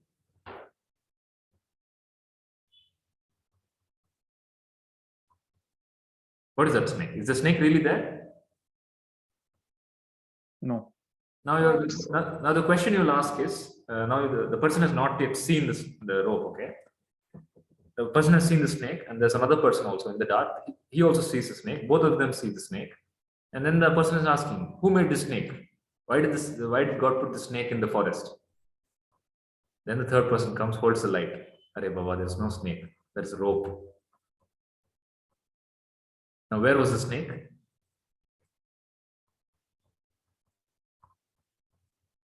The snake is your projection. And the light dissolves that projection.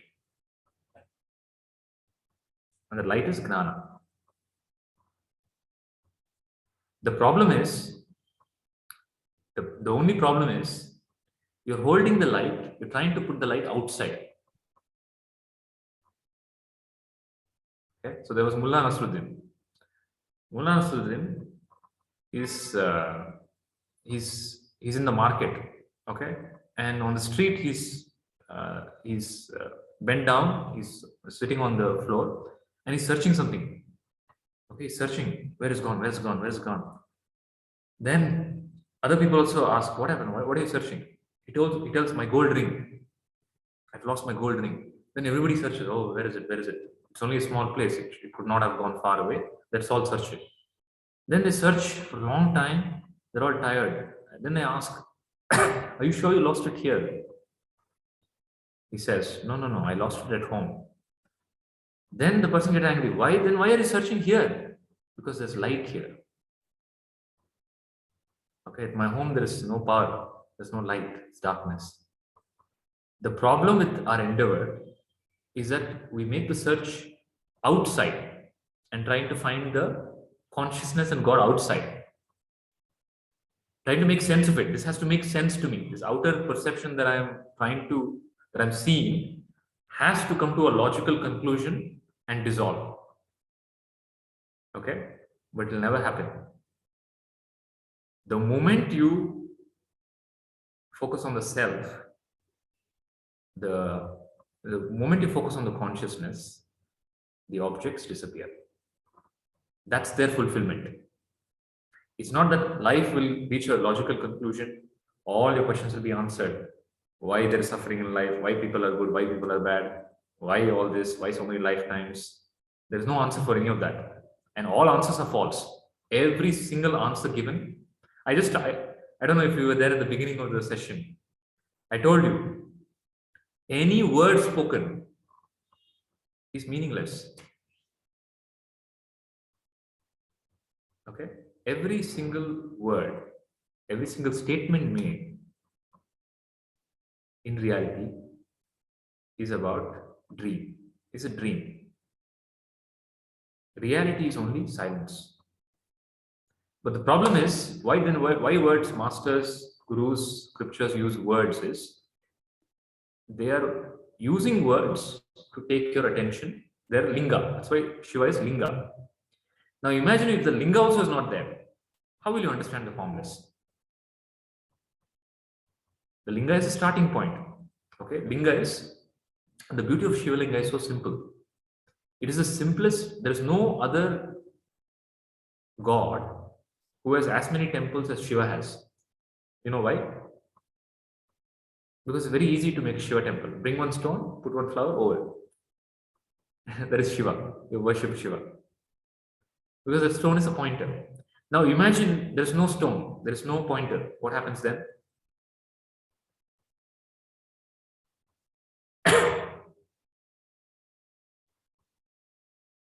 Then the mind which is projecting a snake on a rope goes haywire. It starts projecting more and more. And that's what has happened to the world. Endless projection. Okay. For the projection to stop, a pointer is given. Everything is a pointer, no doubt. But it's a pointer. So the discussion or the satsang or the inquiry into the scriptures, the only difference it has from any other endeavor in the world is it liberates. If it is a real satsang, more and more you become silent. That is the only value. The words, so that I told you, Dakshinamurti is a master who teaches in silence. There's one mistake that people make. They think that, okay, Dakshinamurti was just sitting and the Saptarishis were sitting, and in silence they all communicated. No. Dakshinamurti means, Dakshina first is he's facing south. Shiva is a Sadguru is facing south. His teaching in silence means he is using words, but that words are coming out of pure silence. And they have the ability to create the silence in you. So Krishna, when Krishna teaches Bhagavad Gita, so it's called Bhagavad Gita. It's not ordinary Gita.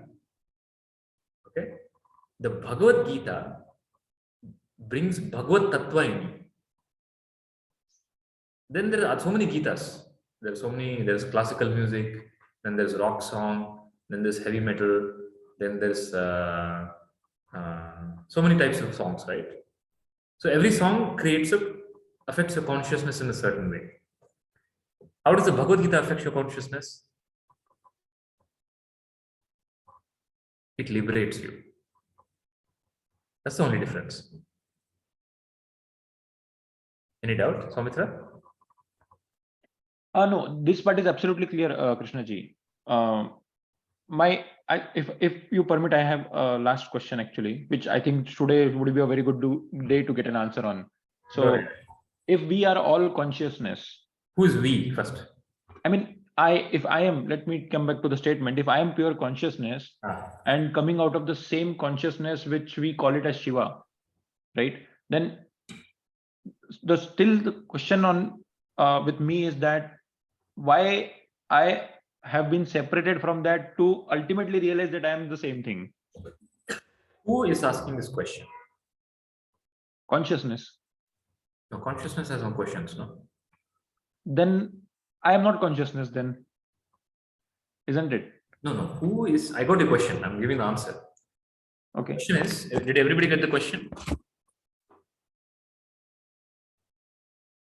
I mean, my whole endeavor to realize that I am ultimately consciousness and I'm also coming from the same consciousness. Why this whole tantrum, whole play ultimately, right? That's the biggest question which I have. I mean, according to our Vedantas and our scriptures, Upanishads, right? Inquiries. So the question, you say, if I am Shiva, then why I do not experience Shiva? No. That's not good. Sorry for that. If it confused. My question is, if I am Shiva, why am I on this plane, this whatever reality I'm perceiving right now, to ultimately realize that I'm Shiva once again, or the ultimate consciousness? If I am the same thing, why I have to go through all these things to again come to a state that I am once again Shiva? No, that's the thing. Whoever is asking this question, who is that? Shiva. Shiva is not asking. Shiva doesn't ask question. But then if that is not the case, then I am not Shiva. I am something else. Then who is the I who is not Shiva?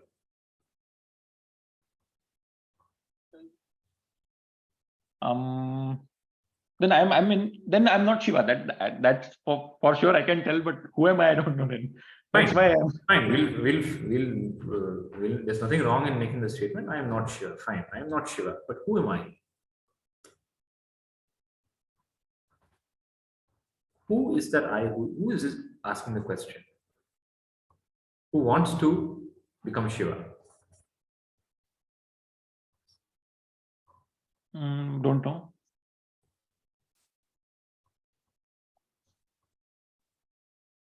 You tell me now. Who is Probably that? a seeker for basically the whole existence, right? So Don't talk about existence. Talk about you. yeah. I mean, my existence is my reality, right? So I'm only talking about me right now, Okay. without making it a general statement. Yeah. Okay. Then now what you said is false. I'll explain it to how. You Mhm. said my existence is my reality, and now I'm asking. Now this question, do you have it all the time? Yes. Do you exist in the absence of this question?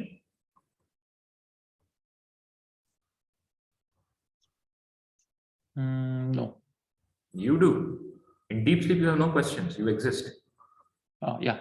Mhm. In dream, you don't have this question. You exist. You're living a world happily with some other wife and other children. Mhm.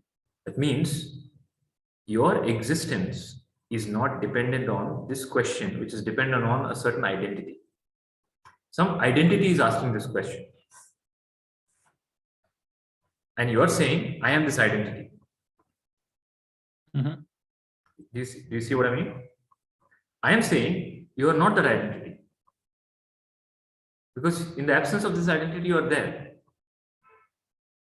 And you're there not only in the absence of this identity, you are there in the absence of all identities.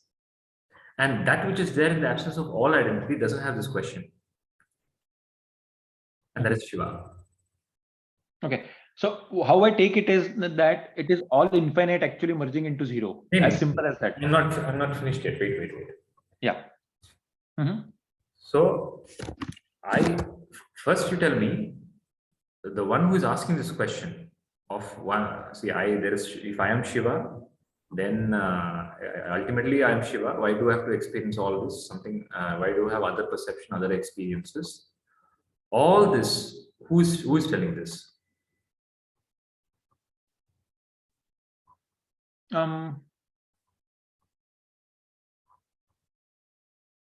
Shiva itself, right? Because that's the same consciousness I'm coming from.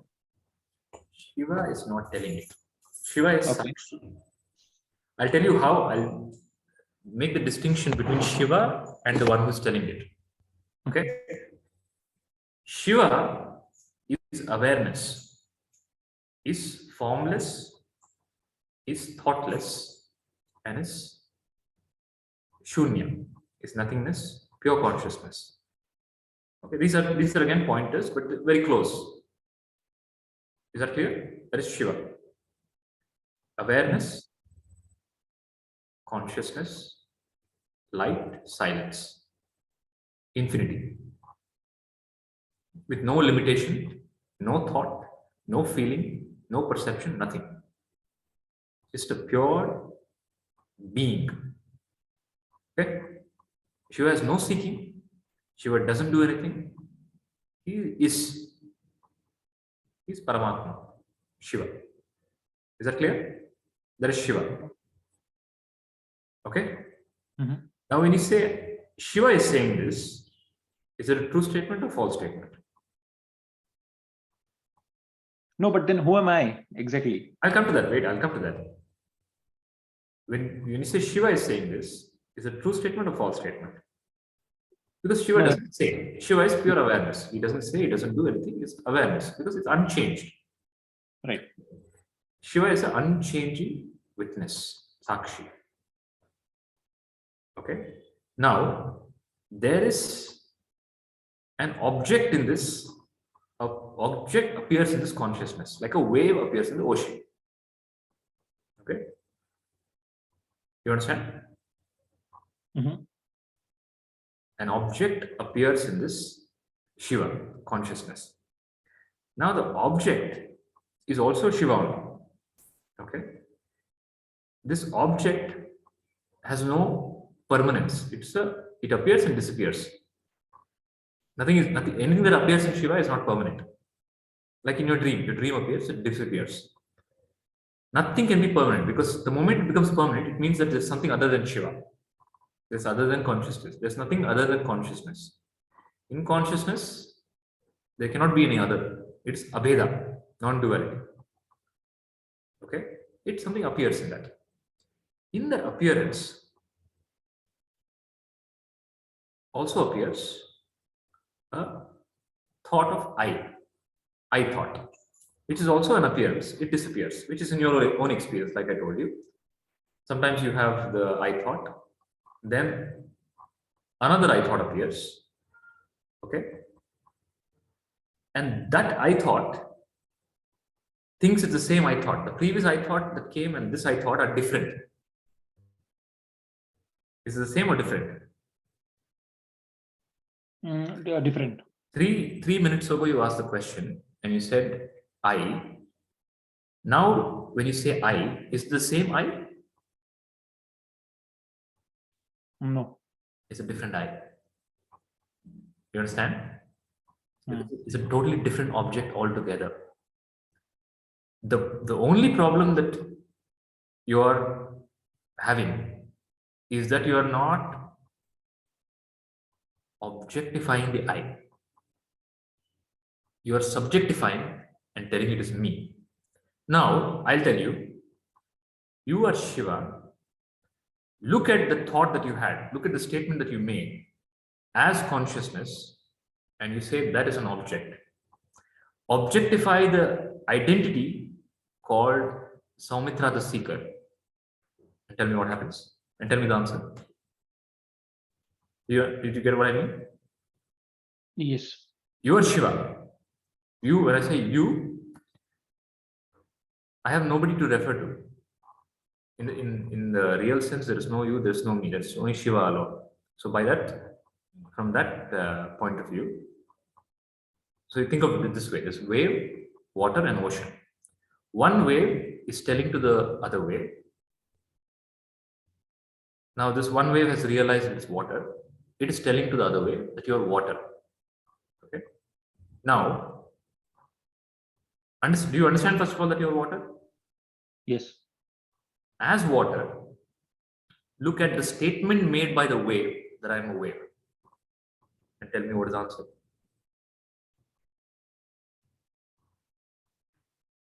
Everything is water. All question answer both disappear. The Yeah, moment yeah. you identify with water as Shiva, you come out of the game of the mind. See, the mind, the only problem is you've never stopped and questioned your own mind and inquired. Whatever it says, you take it as reality. You understand? The mind says there is a creation. Oh, there's a creation. Mind says you're suffering. God has put us into suffering. Oh, it's true. The mind says, oh, the enlightenment is difficult. Oh, it's difficult. The mind says sadhana has to be done. Oh, sadhana has to be done. You never really questioned it. That is why Shiva tells only with the association with Shiva. And there's a separate text for it. It's called Guru Gita. It is a teaching of Shiva to Parvati on the importance of a no mind. You understand? No mind is Shiva. And no mind brings the perspective of Shiva in you. And immediately you realize that I'm Shiva. Okay, there's no time, there's no space, there's no sadhana, there's no action, there's no result. It's instantaneous. Which I did to you right now. The moment you identify as Shiva, as consciousness, now you answer the question. What is the answer to the question? My question doesn't make sense at all then. I mean, yeah, there's no question basically. Right? Yeah. You understand? Now, if this same gnana, I told you, firefly, fire, sun, Koti Surya. That's this same light which you applied, illumined, and saw that and dissolved that object or identity. The same will spread the more you sit in absorption of Shiva consciousness. It will completely bloom, and Pratyabhignana will bloom, and the mind will completely shut down because no more games of the mind will prevail. The moment the mind's all identities will burn. In your consciousness, all identities will burn, and you will be established in Shiva consciousness and operate in the world as Shiva. This is self-realization.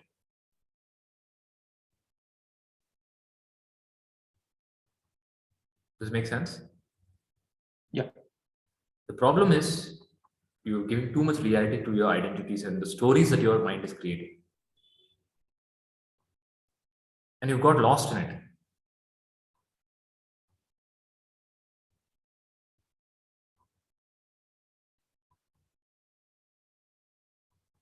And Shivaratri is waking up from these identities. You can never become Shiva. The I can never become Shiva. You are Shiva. Tattvamasi. You are that. All you have to do is objectify whatever falsely you think of I as. Whatever is the false I, objectify it. The moment you objectify it, you see it. If you don't objectify it, it operates as a subject and you're blind to it. Is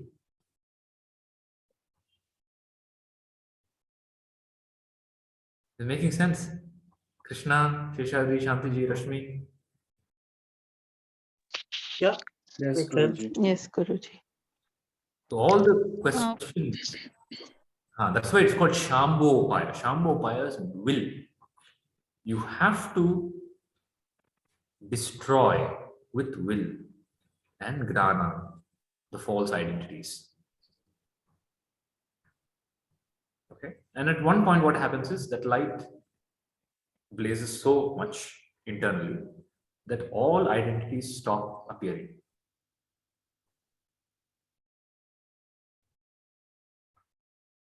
All unwanted thoughts disappear.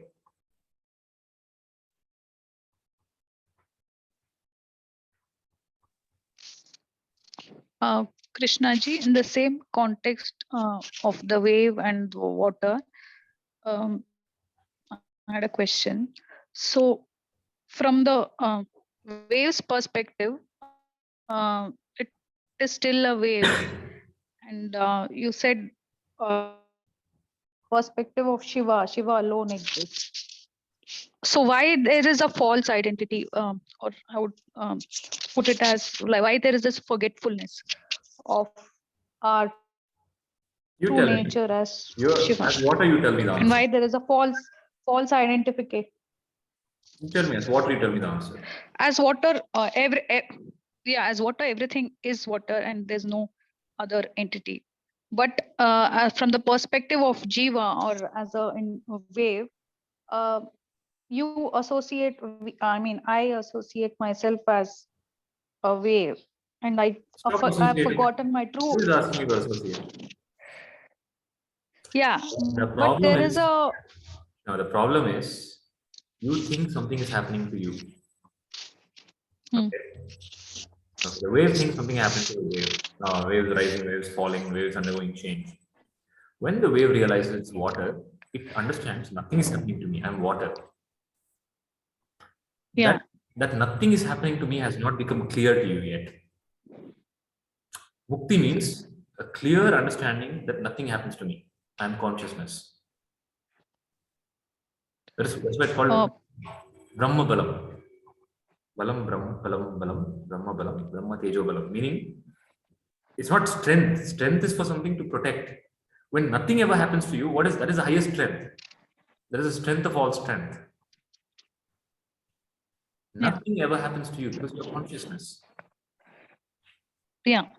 But then the question arises like why there is an appearance of wave, or why there is an If appearance nothing of happens this. to you, how does it matter? You see, my question is, if nothing happens to you, You are free to dream, right? See, in your dream, you know why you dream in the night? You know why No, dream is I'm not projected aware. so real, as if it's so real? Because deep down, the mind knows it's a dream, it's a projection, and nothing is affecting the waking person. Hmm. There was Mullah Nasruddin. Mullah Nasruddin was in the desert. He found a genie. Found a genie, and he found a lamp, and he rubbed the lamp, and the genie came out. And the genie told, "You can ask anything. Ask me anything, I'll give it to you." Okay. And Mullah Nasruddin said, "I want $1 billion." Okay. Genie said, "I'm sorry, I can't do that much. I know I said you can ask anything, but I'm a poor genie. I can't do so much. I'll give you $1 million." Okay. Mullah Nasruddin said, "Okay, he's bargaining. Okay, $50 million. Not 1 billion, $50 million. Then the genie says, "No, no, $1 million. Mullah says, "Okay, $40 million. Then the genie says, "No, no, $1 million. Then he said, "Okay, fine. Neither yours, na tera, na mera. $10 million. When he says $10 million, he wakes up. When he wakes up, he thinks, "Damn it, I should have at least taken the $1 million. Can he take the $1 million? No. The mind projects infinitely and realistically because it knows nothing affects the waking person. So it's not touched. The dream world doesn't touch the waking person, no matter what is projected. You understand? Death, disease, fame, loss, destruction, whatever is projected in the dream does not touch the waking person, correct? Yeah. The same way, no projection touches you, no identity that touches you, no creation touches you. It's just Shiva. And that's why it appears. Because anyway, it doesn't touch him. Forget about all that. When he's in the physical body, the poison doesn't touch him. In the Samudra Mantana, there's you know the story of Samudra Mantana? The Rakshasas and the Devatas, they churn the ocean, the Milky Ocean. Okay? For a elixir called Amrita. If you drink that, you'll become immortal. So both of them want it. Rakshasas also want it, Devatas also want it. So they churn. When they churn, the first thing that comes out is not Amrita, but Hala Hala. Hala Hala is the greatest poison. Even one drop of that will destroy all the worlds. And Shiva comes and he drinks that poison because it doesn't touch him. And the story is not, just a random story. It will tell that you are that consciousness. Nothing ever touches you. When you realize nothing affects me, and it is not a thought. When Krishna is on the battlefield, when he makes the statement, "Nainam chindanti shastrani, nainam dahati pavakaha, nachainam kledayam tyapo, nashoshati marta." It is his reality. He's telling no weapons can kill me. He's standing on the battlefield and telling it. Okay, he's not somewhere far away. So when you realize your consciousness, you understand. None of these identities touch me. None of these problems touch me. You become like a lotus in the world, untouched by anything. Now you tell me, from the point of view of lotus is in the kitchen, no doubt. Okay? You tell me, what is the answer to the question of the wave? Who itself is a projection. That wave character that you talk about, moment to moment it's changing. Now who will you answer? Will you answer wave second 1 or wave second 2 or wave second 3? That's why Ramana Maharshi asks the question, "Who am I?"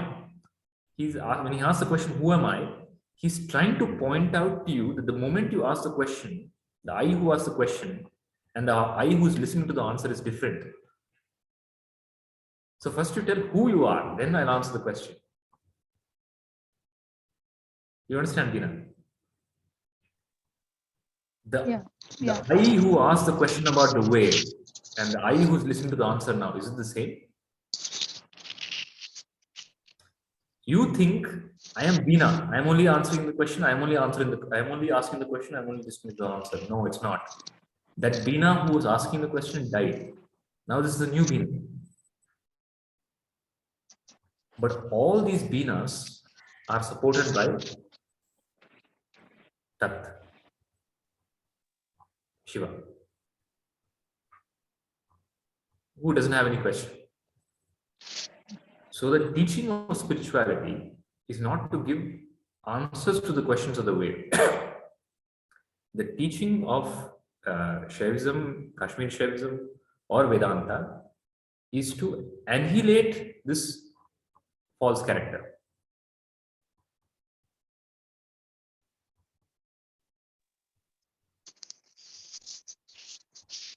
Is it clear?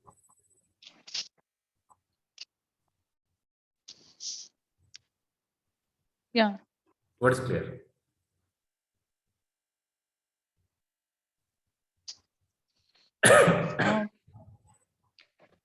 But I sometimes still feel it's kind of unfair for the from the waves, even though the existence the of I? wave is unreal. Who is the I? The no, in moments of pain and suffering, the pain is very real from the perspective of the wave. So why then there is a appearance or of the wave itself? The question arises. No. Who? Tell me who's the I? Who's unfair? Who's been? Who's feeling something has been? Somebody has wronged you. Okay, I'll give the answer in a different way. Okay, did everybody get the question, the context? No, all this is fine, but still it's unfair. Okay, that Lord is playing a game with us. He's completely unaffected. I am the one suffering. Then I have to do sadhana. Then I have to get enlightened. It's a long journey. It's an unfair game. According to modern psychology,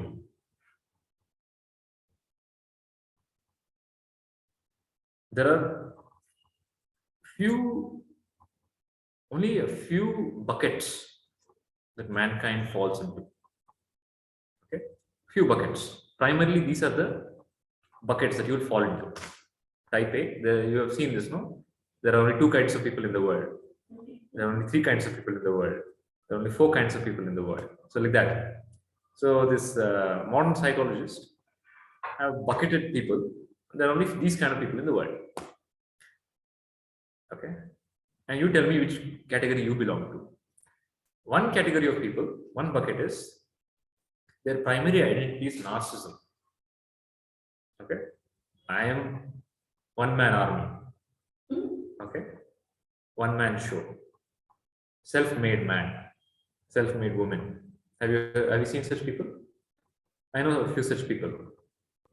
I only did everything in my life. My parents didn't support me. Nobody supported me. Relatives didn't support me. Friends didn't support me.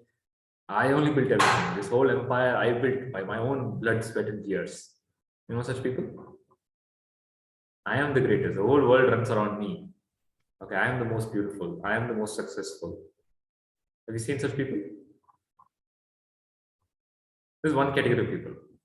Okay, have people seen or not? It's an observation. Okay, it's a scientific observation. Have you seen or not? True or false? Bina, Soumitra, Krishna. Silent. Yes. Yeah. Yeah. You know such people? Their profiling is called narcissists. Okay. So narcissists are, I am me. I, me. I am the boss. I am God. Okay.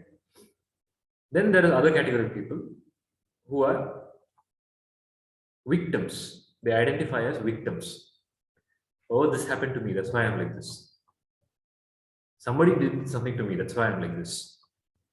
This person abused me, that's why my whole life is ruined. This person said this to me, that's why I'm like this. Okay, something happens. God did this to me.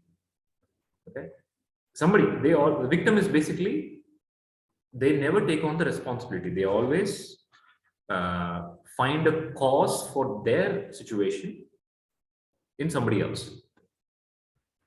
If they don't find anybody, always politicians are available.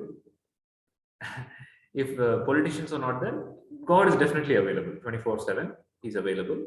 So they say God did this to me. You know such people?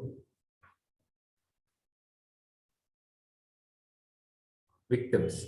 Huh? Prasad is pointing at Shreyans. Is it clear? For him, Amma is always available. All the blame goes on me. So mother is the cause for my suffering in life. Okay. Narcissist, then victims, then what else is there?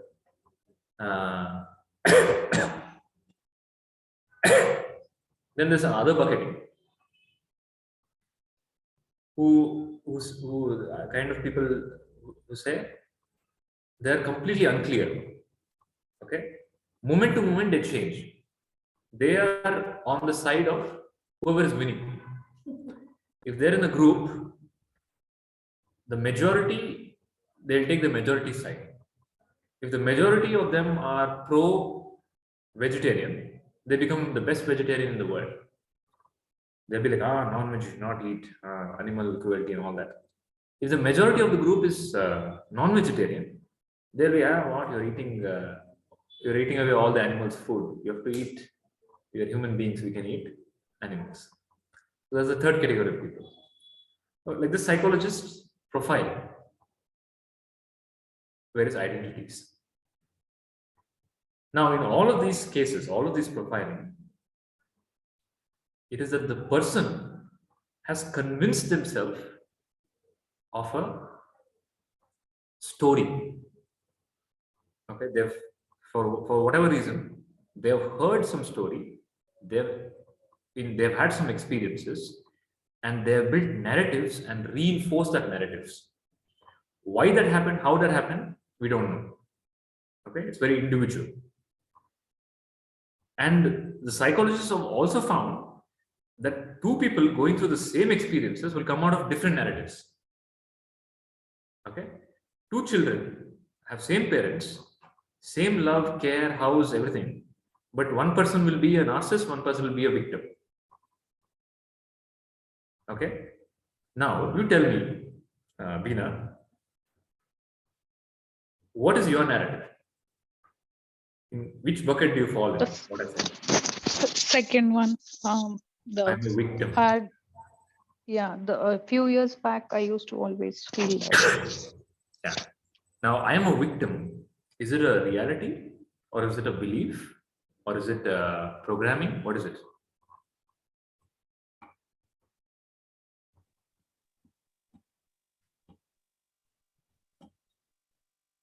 Be programming. It is a programming. Okay. It is self-hypnosis. Have you heard of self-hypnosis?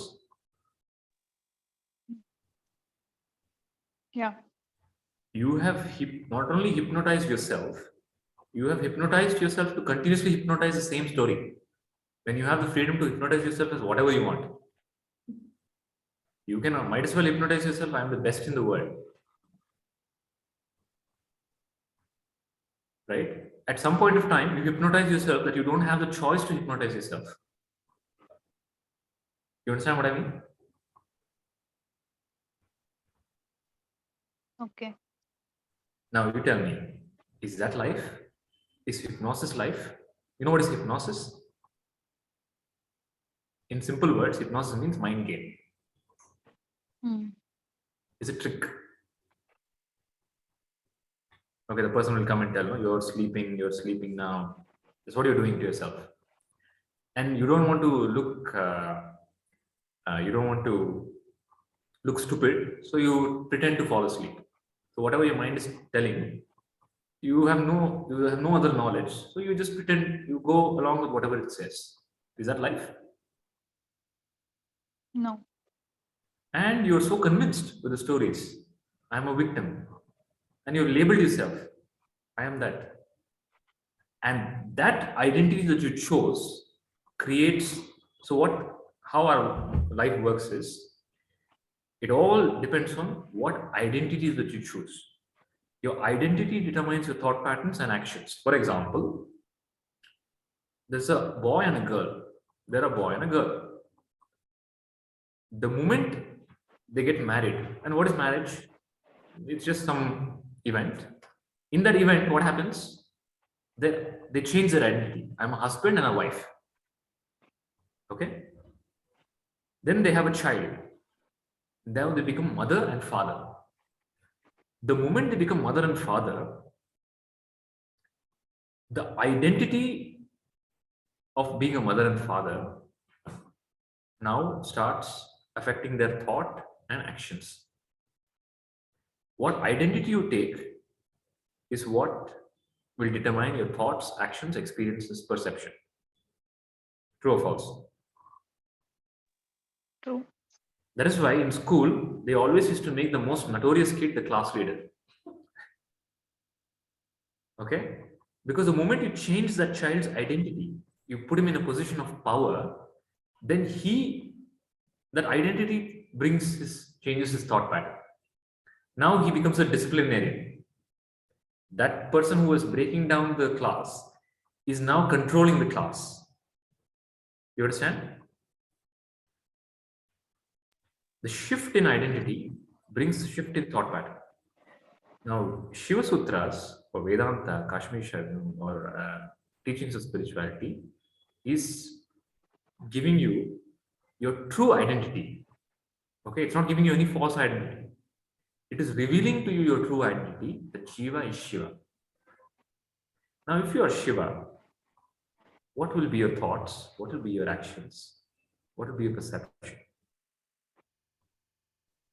Your thoughts will be thoughts of Loka Kalyana. Your actions will be actions of Loka Kalyana, of Seva. Your perception will be only peace and love. And this is a choice that you have. Because you are Shiva, you're already Shiva. You cannot be made into Shiva. You can either choose to be a Jiva, continue with all your stories, identities, or you can choose to be, or you can drop the identity and be Shiva. It's a choice.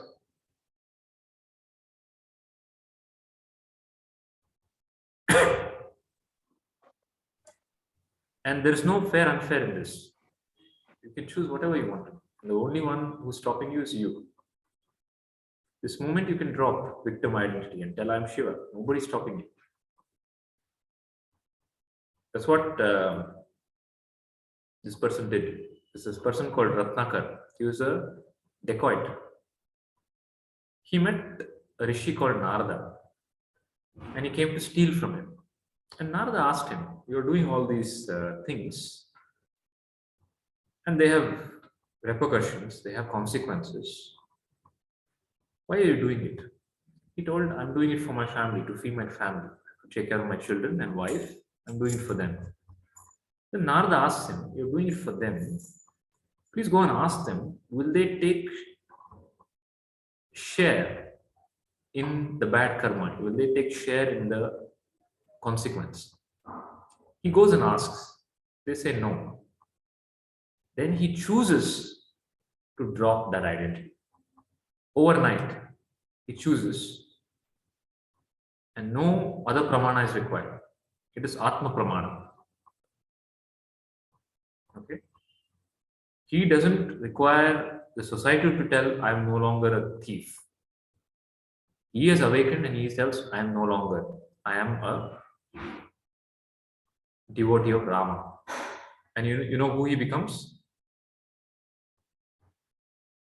Valmiki. Valmiki. Okay.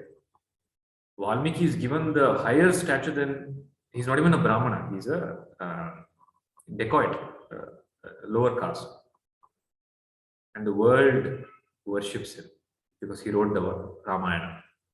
He could have as well continued, oh, how will society accept me? I'm a dacoit, I have a history, whatnot, whatnot. But the chanting of Rama Nama purified him and he dropped that identity. And he doesn't need any other pramana. Nobody has to come and tell him you're Valmiki. He's Atma Pramana. Okay? Nobody has to come and give him a certificate.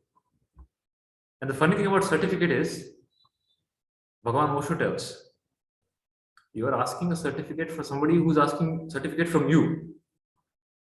You are asking acceptance that you have changed and you're better from people who are asking acceptance from you. So drop the game. Declare, I am Shiva. And get absorbed in Shiva consciousness. And this is all not just theory.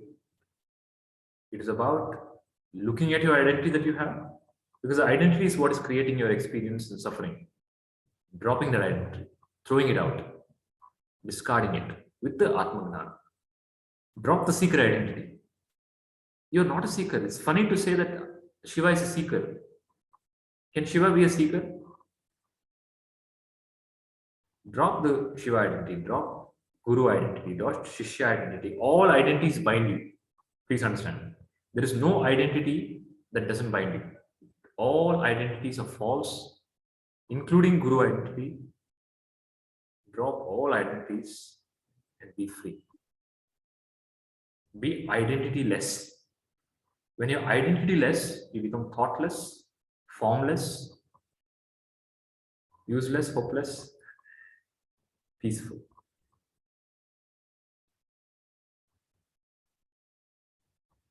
And that is why Shiva, the beauty of Shiva, you know, what is the beauty of Shiva? Unlike any other gods in Sanatana Dharma, all gods have so many ornaments and kiritam, gold, everything. Shiva is naked. Okay? And he has ashes on his body. It signifies that he has no identity.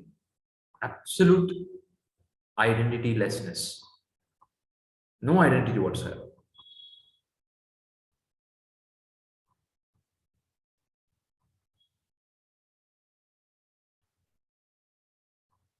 You cannot be an identity ever. Even if you want to, you cannot be an identity. But you can confuse, you can delude yourself that I'm an identity, which you can never be, because the I thought appears and disappears. Even if you want to, you cannot carry. Can you carry your waking identities into your dream? Can you carry your dream identities into your deep sleep? Even if you want to, you can't. Forget death. In waking dreaming only, you can't carry on the identities. Why are you allowing those identities to dictate your life? That too, that which you picked up some arbitrarily, some self-hypnosis you did unconsciously, I don't know what time, what context. Why should that mistake determine your life? When people like Ratnakara, Angulimala was a murderer. He had killed 999 people because he was collecting angulis. He was collecting thumbs, and he had to reach 1,000 people, 1,000 thumbs, and he had a mala of thumbs. When he met Buddha, in one interaction, he dropped his identity and he became Buddha. What is stopping you? I'm sure you have not cut one anguli also. I don't know if you even cut vegetables in the kitchen. No, I do cook. You do cut vegetables. Okay. Yeah, I cook. Why are you holding on to this identity? Why are you holding on to victim identity? Maybe as you said, it's a programming, and it's not exactly now, but yeah, few years back. No. Don't, I had that. I'm not telling about what I'm saying. Do you understand it's a programming? Yes, yes. Then don't you want to drop it? Yeah. Drop it. So, but also, yeah. Say from this moment, I no longer identify as a victim. Say it, make that statement. Yeah, I no longer identify myself as a victim. I am not this body. I'm not this body. I am not this mind. I'm not this mind. I am Shiva, I'm Shiva. pure consciousness. Pure consciousness. That's all. What more is required?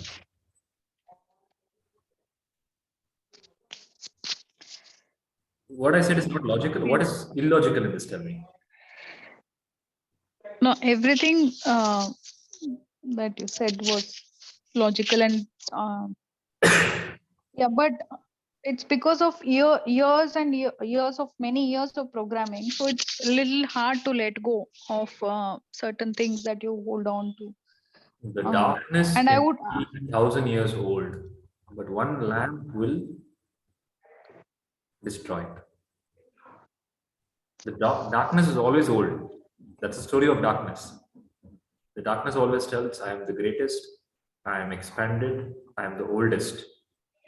Until one small diya is lit. Then the greatest of the greatest darkness disappears. yeah.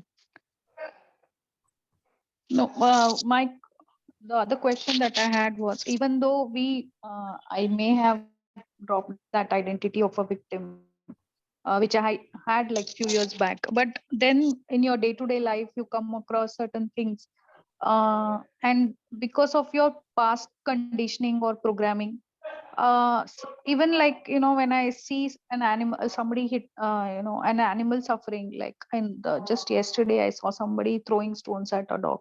I did feel, I've become sensitive to the The second, sufferings that's of the first part. First part is dropping identity. Second part, once you have dropped the false identity, once you have dropped the cage, once you have come out of the pit that you fell in, the next thing to do is don't continue the journey where there's another pit. Okay? And the second thing to do is now not only just say I am Shiva, no, that is to come out of the false identity. The second thing to do is there is nothing, all that's a dream. Understand? There is no such thing. There is no dog, there's no stone, there's no person eating.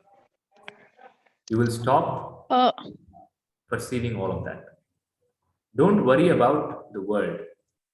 Dive deeper into your Shiva consciousness. Become more and more. See, when Ramana Maharshi was there, World War II was happening. Okay?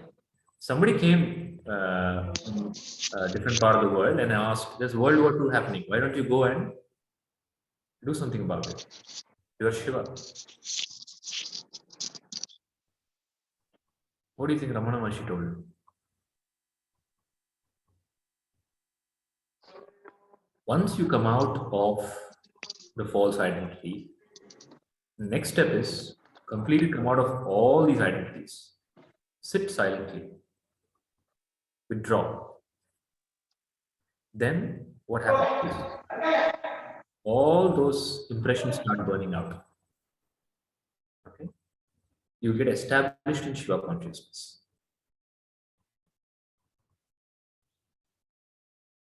Otherwise, it only becomes theory. You have to genuinely become peaceful. That peace you have to experience in your day-to-day life. Imagine if you're deeply peaceful, the way you handle life is tremendously different. No matter what life throws at you, you will not be shaken. Until you're peaceful, no matter what wisdom you have, is useless. You understand? That is why in the Shiva Sutras, this is actual teaching of Shiva. In Shiva Sutra, Shiva tells the worst thing that deludes man or a person is knowledge.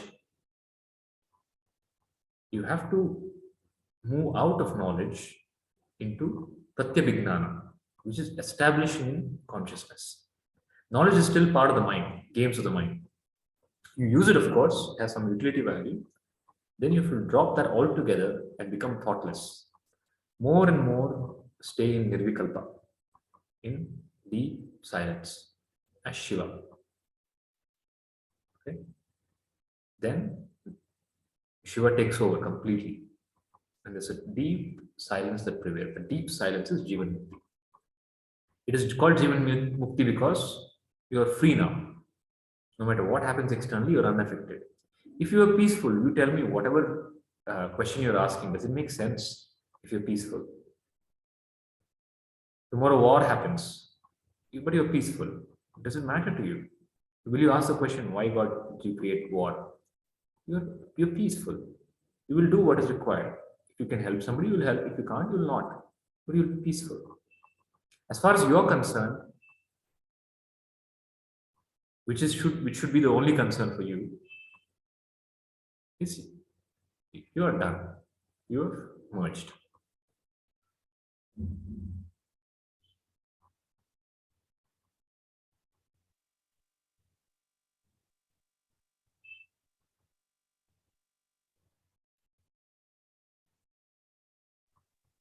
I'll take you through another practice, the final practice for today.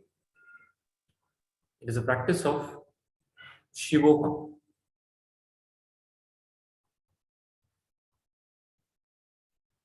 So whenever you breathe, just breathe, making a sound.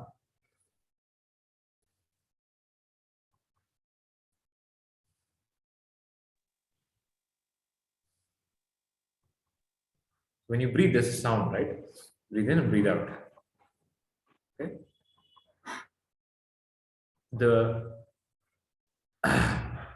The breathing is a constant happening. Okay, and there's a constant programming. When you breathe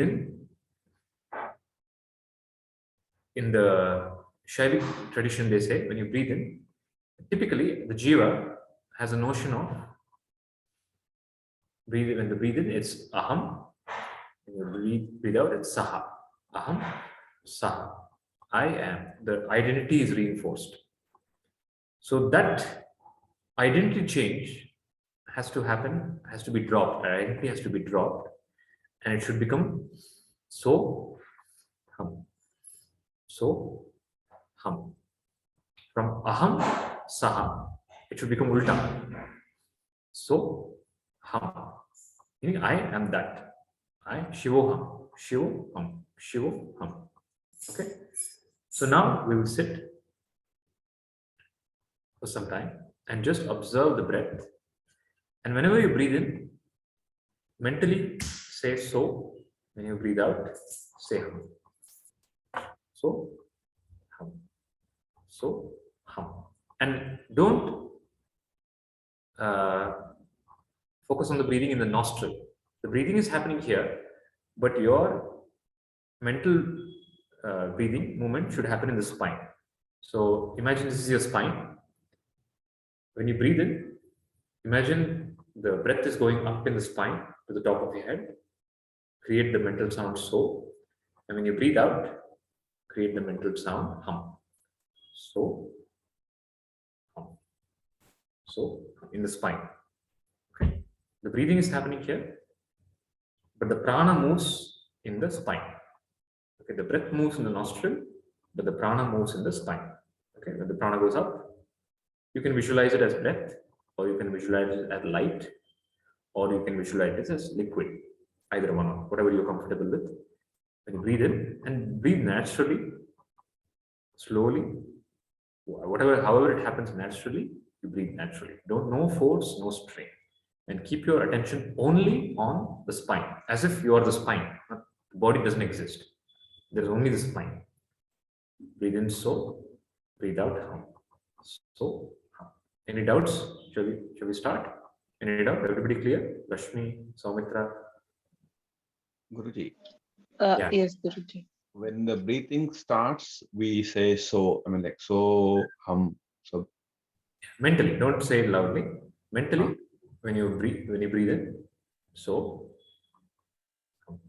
Mentally you say hum. Okay. So this way, you are changing the direction of the energy. Typically, the energy starts from the top of the head. It illumines the sense organs, and through the sense organs, it goes out. Okay, and when it goes out, it stays out because it wants to capture the objects outside. It could be property, it could be job, it could be fame, it could be experiences, it could be enlightenment. Okay, it stays out. Once it goes out, it stays out. Now the energy has to withdraw and go back to Shiva, source, which is the top of the head. And this can only happen with the gnana that I am Shiva. Any doubt? Should we breathe loudly like you told earlier? No. Just breathe normally. No strain, no sound, mentally. So, shall we start? Any doubts? One doubt, Krishnaji. Yeah. So when we breathe out, should we feel like the energy is moving downwards or? So when you breathe in, visualize the light, liquid, or breath go up.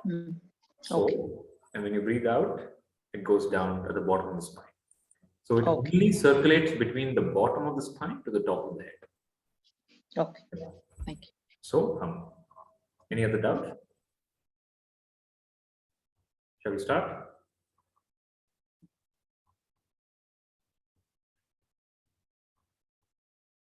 Close your eyes, keep your spine straight. Tilt your head slightly upwards. Don't strain yourself. Relax. Let the breathing be natural, spontaneous, effortless.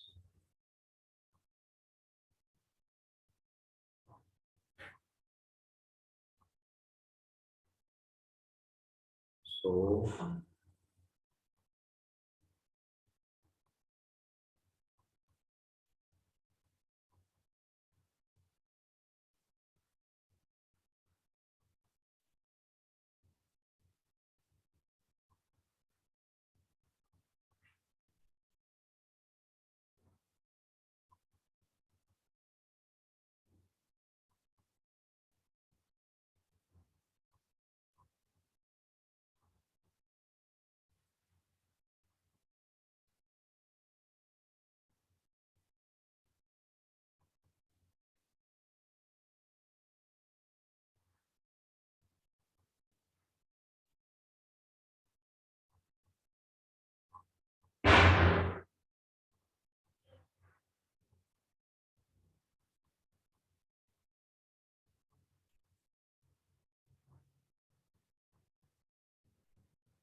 Now,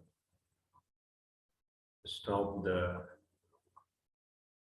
paying attention to the breath in the spinal cord and take your attention just a few inches above the top of your head. Take your attention, awareness, a few inches above the top of your head.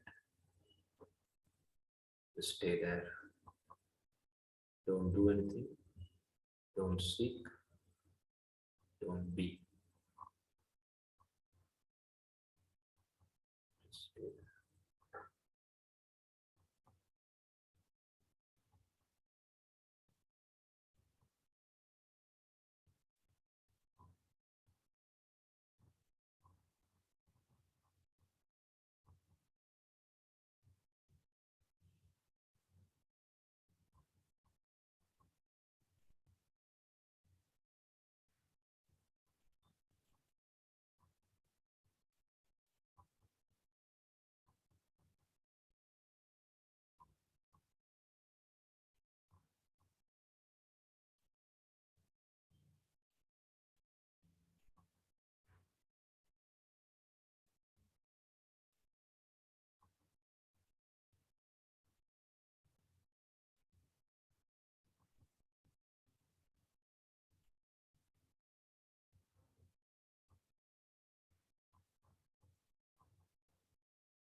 Om Namah Shivaya. Shivaya Namo.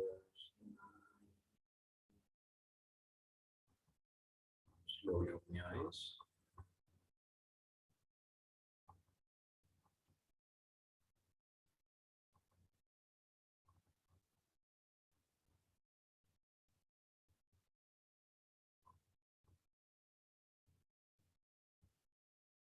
So, Krishnaji, you were part of the practice.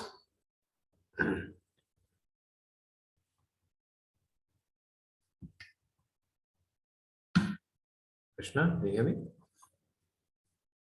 Yeah, I can hear you. I was not part of the practice because I'm suffering with severe cold. Okay. Couldn't breathe properly. Okay. Veena?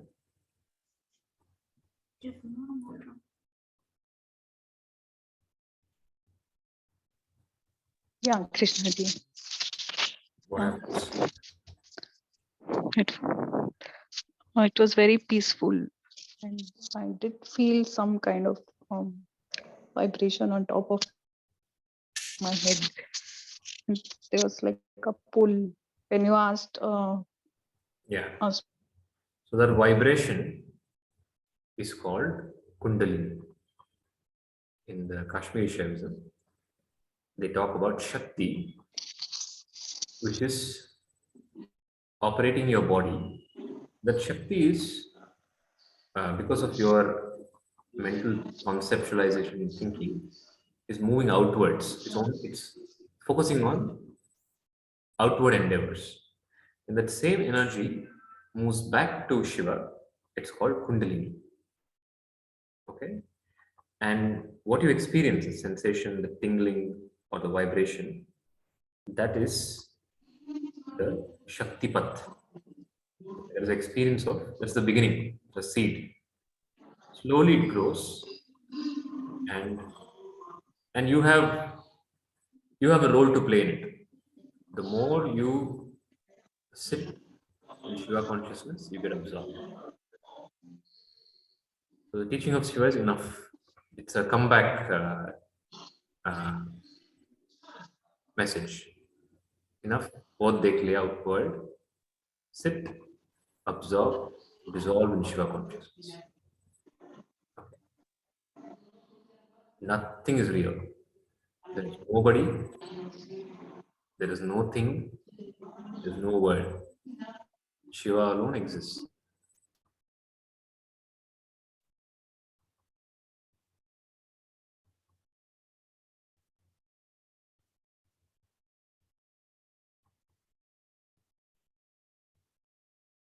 Meenakshi?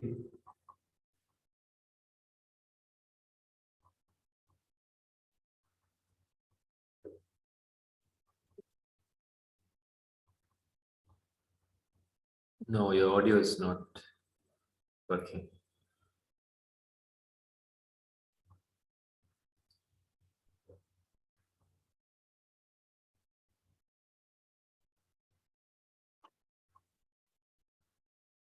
Not working again. I'll come back to you. Shanti? Yeah, Guruji, I felt that shunyata, absence of anything. Yeah. It was a good state. Yeah, that is not state, that is reality.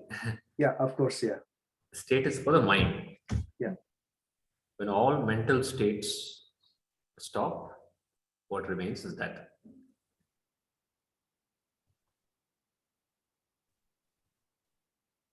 Soumitra?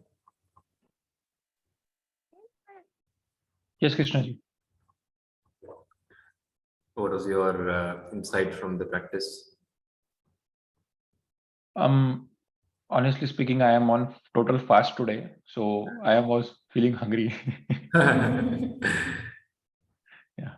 Mind, But anyways, I mean, I do this practice every morning, as I said to Krishnaji. So yes, absolutely, it involves a lot of practice, and it's not as in one day the Kundalini energy will awaken, right? So it has to kind of go through practice and a good amount of discipline, actually, right?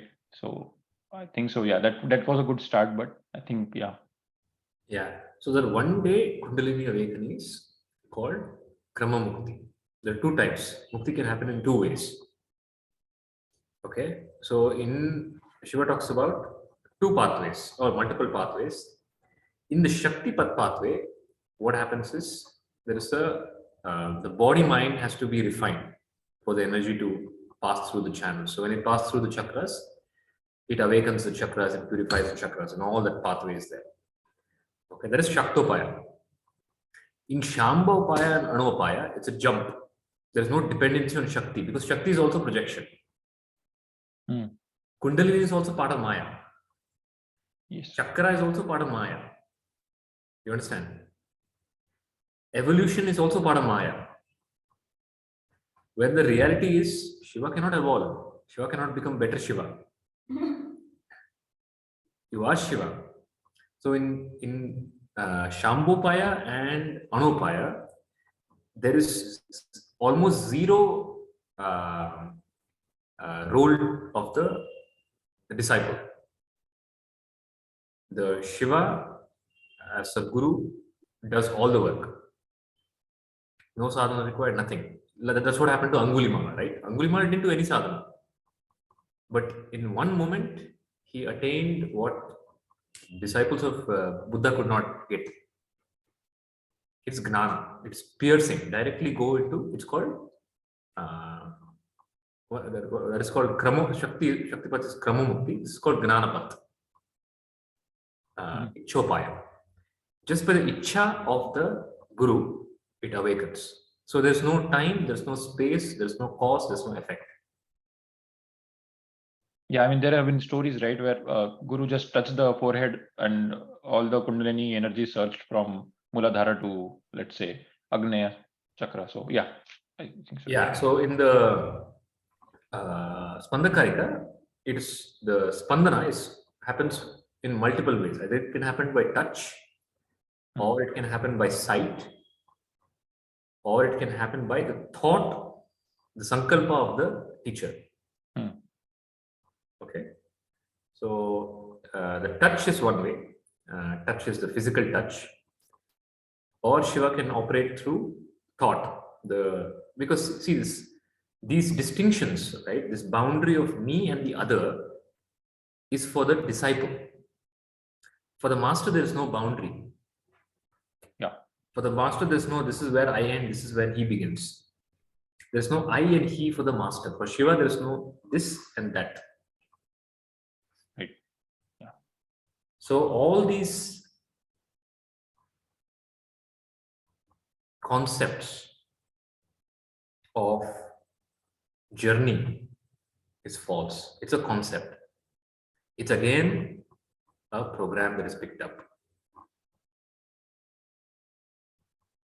Yeah. Including Kundalini. Although Shaivism talks about Kundalini, they also, when it comes to Aveda, they disregard it. Shiva tells, that is part of Maya.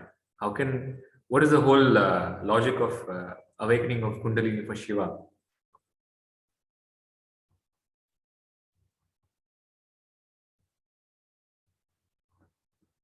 And will that happen to everybody?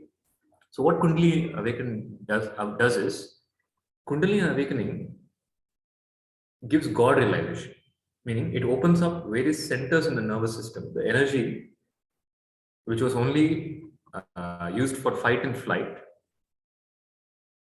now starts moving into various new neural pathways, which has never been experienced before. See, ultimately, your experience is what neural pathways you experience, right? So, like, let's say you go to some place, you can only experience what pathways you've already seen in your brain. Okay, the pathway of delight, the pathway of ecstasy, pathway of joy. There's so many pathways, and the brain has trillions of pathways, millions and trillions. So what happens is, when the Kundalini rises, it penetrates, of course, through all the chakras, all the energy centers, and in the Agna, when it penetrates, it spreads into new neural pathways, and that new neural pathways awakens parts of the brain that were not ever used. So that could lead to various powers in the yogi, the ability to see past, present, future, the ability to communicate without speech, so many various mental powers it will open up. And it also opens various perceptions of seeing many colors, lokas, lights, which are there right now, but you don't see. To give you an example, like some psychedelic drugs, right? Yeah. And when people take substances, they see things that a normal person cannot see. Not that they're not there, not that they're imagining it. It is there, but you cannot see it right now. Your sense organs don't permit it. Your neural pathways don't permit that perception. Yeah. Like dogs, they can hear, they can smell. Not that the smell is not there, but your neural pathway doesn't allow that through your sense organ. So the Kundalini awakens that, and it gives you a experience of totality. It's called God realization. In the language of Vedanta, it's called Savikalpa Samadhi. It is an experience of Shakti, oneness. And that is a limitation of Kundalini also. You understand? Yeah. Kundalini can only take you up to Savikalpa Samadhi. Yeah. But the reality is beyond that. It is Nirvikalpa. Nirvikalpa, yeah. The Nirvikalpa is dropping up of all projection, including Savikalpa. Because in Savikalpa, there's still some perception happening. You have to move into a perception. A perception means no perception, like deep sleep, but fully aware.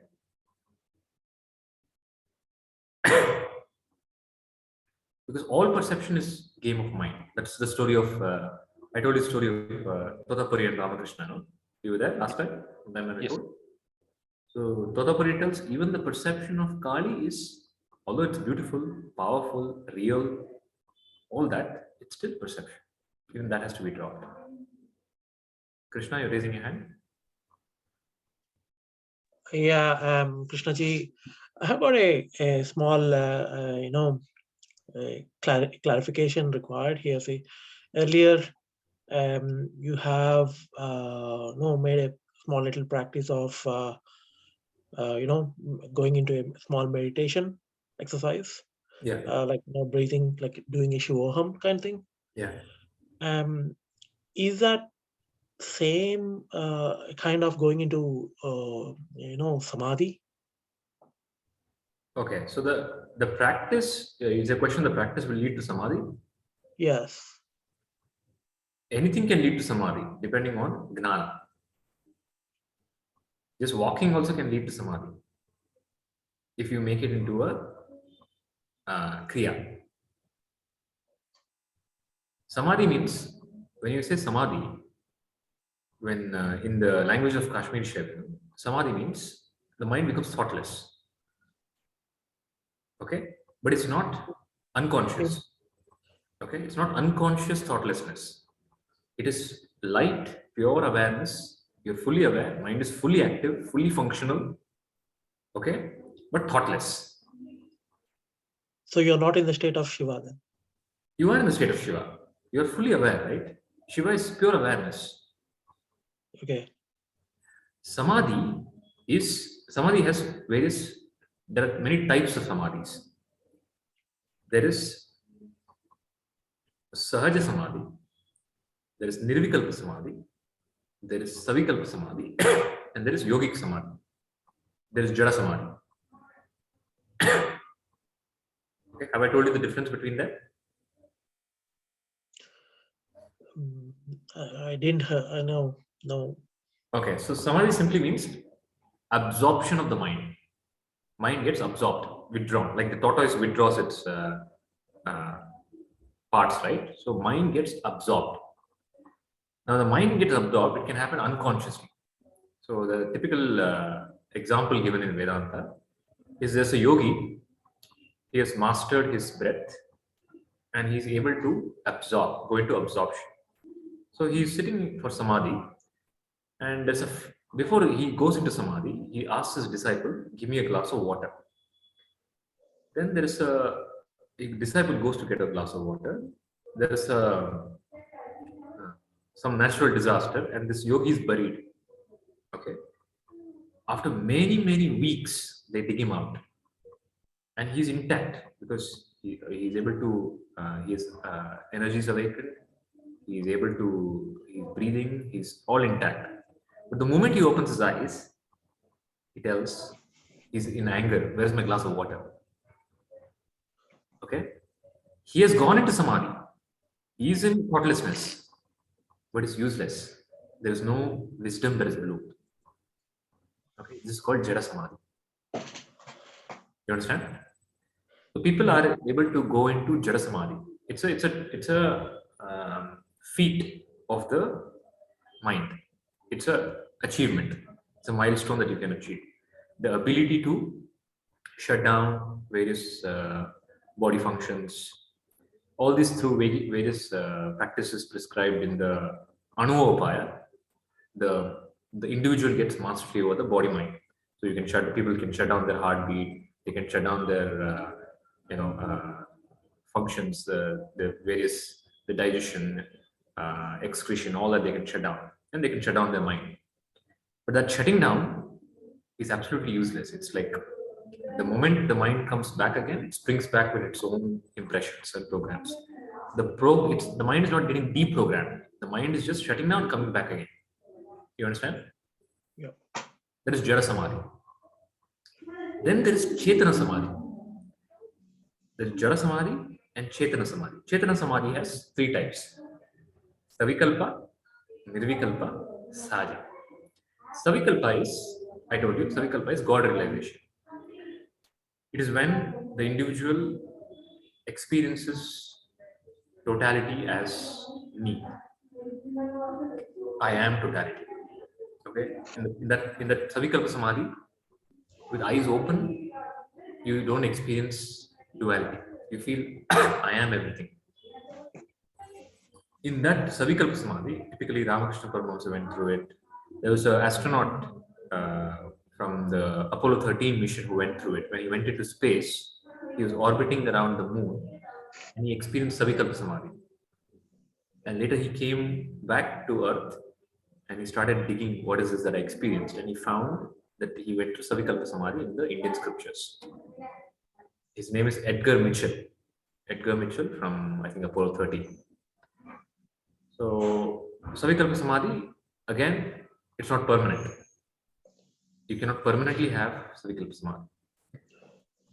But it is Chetana Samadhi, because even a second of Savikalpa Samadhi, you are no longer the same person.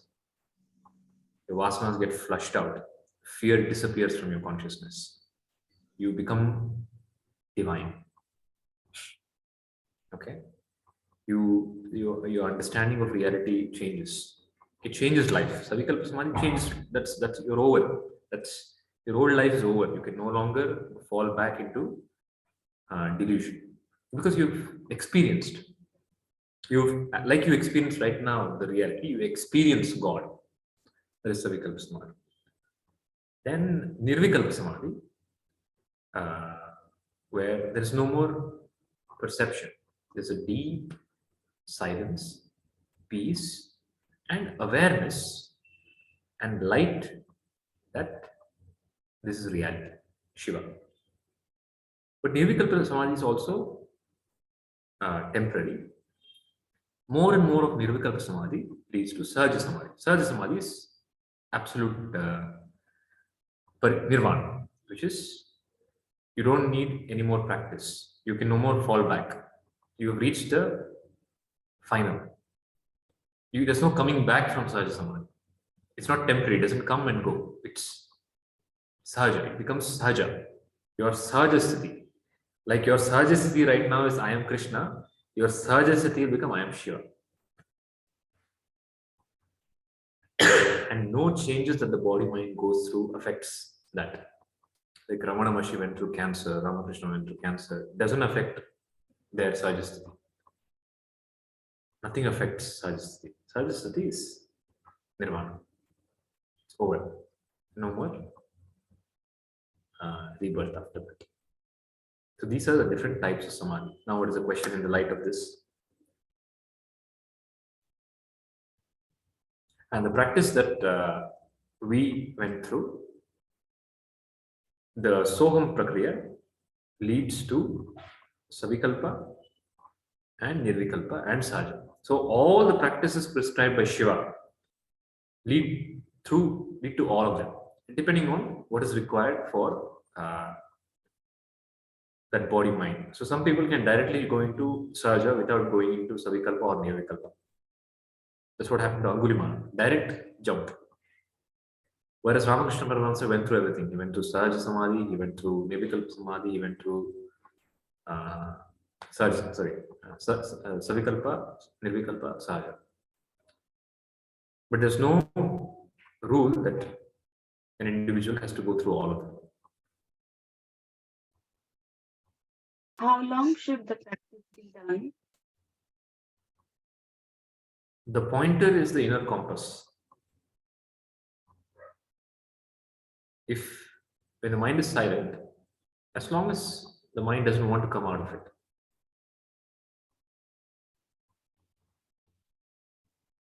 right?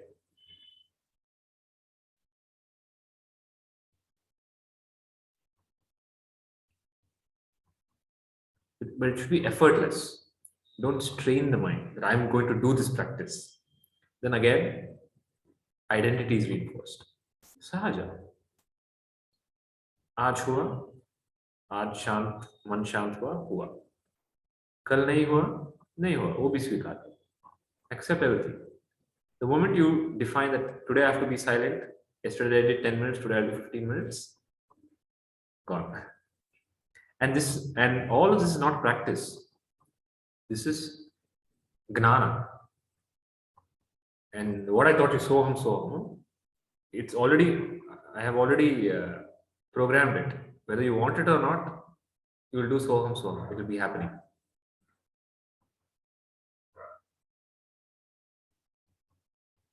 That is the job of the guru. Job of the guru is not to give sadhana, prescription.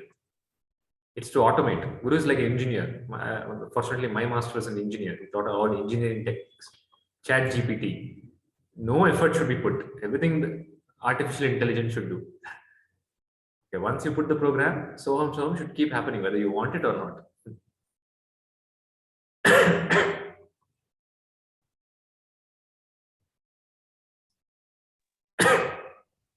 Any doubt? Krishnaji, any doubt? Is that clear? Yeah, it's clear.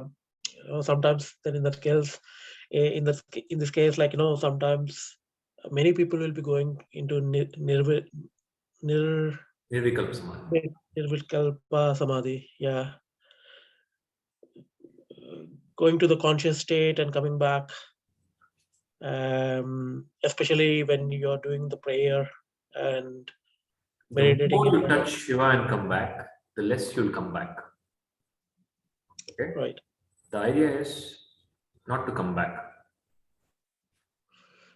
The one who comes back will be Shiva. At one point of time, Shiva, you will not come back. Shiva will come back. And whatever is your burden, Shiva will take care. Right.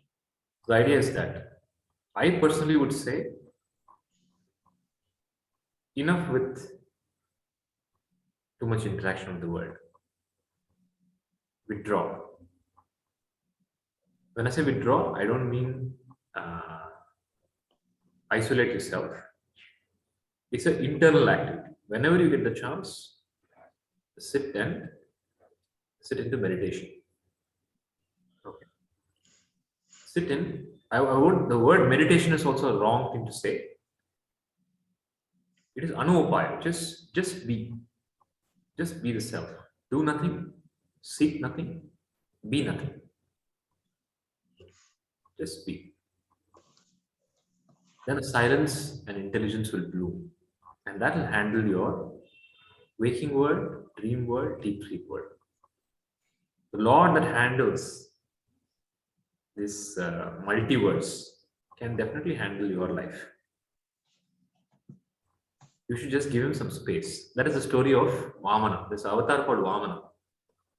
In the Vamana avatar, the Vishnu takes the form of the boy and he tells the king Bali Chakravarti, give me some space. The moment Bali Chakravarti gives him some space, he takes over his entire space, all spaces.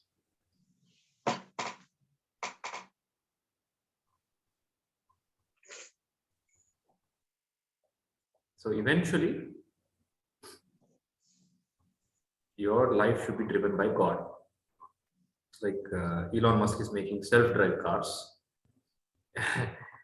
You should make God-driven life.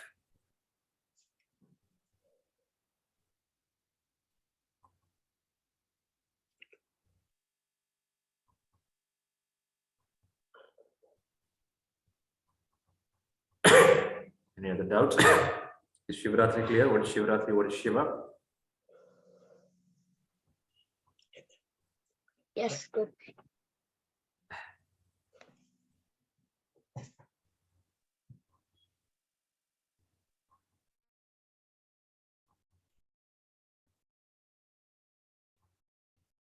And Kashmiri Shaivism is one of the most beautiful teachings.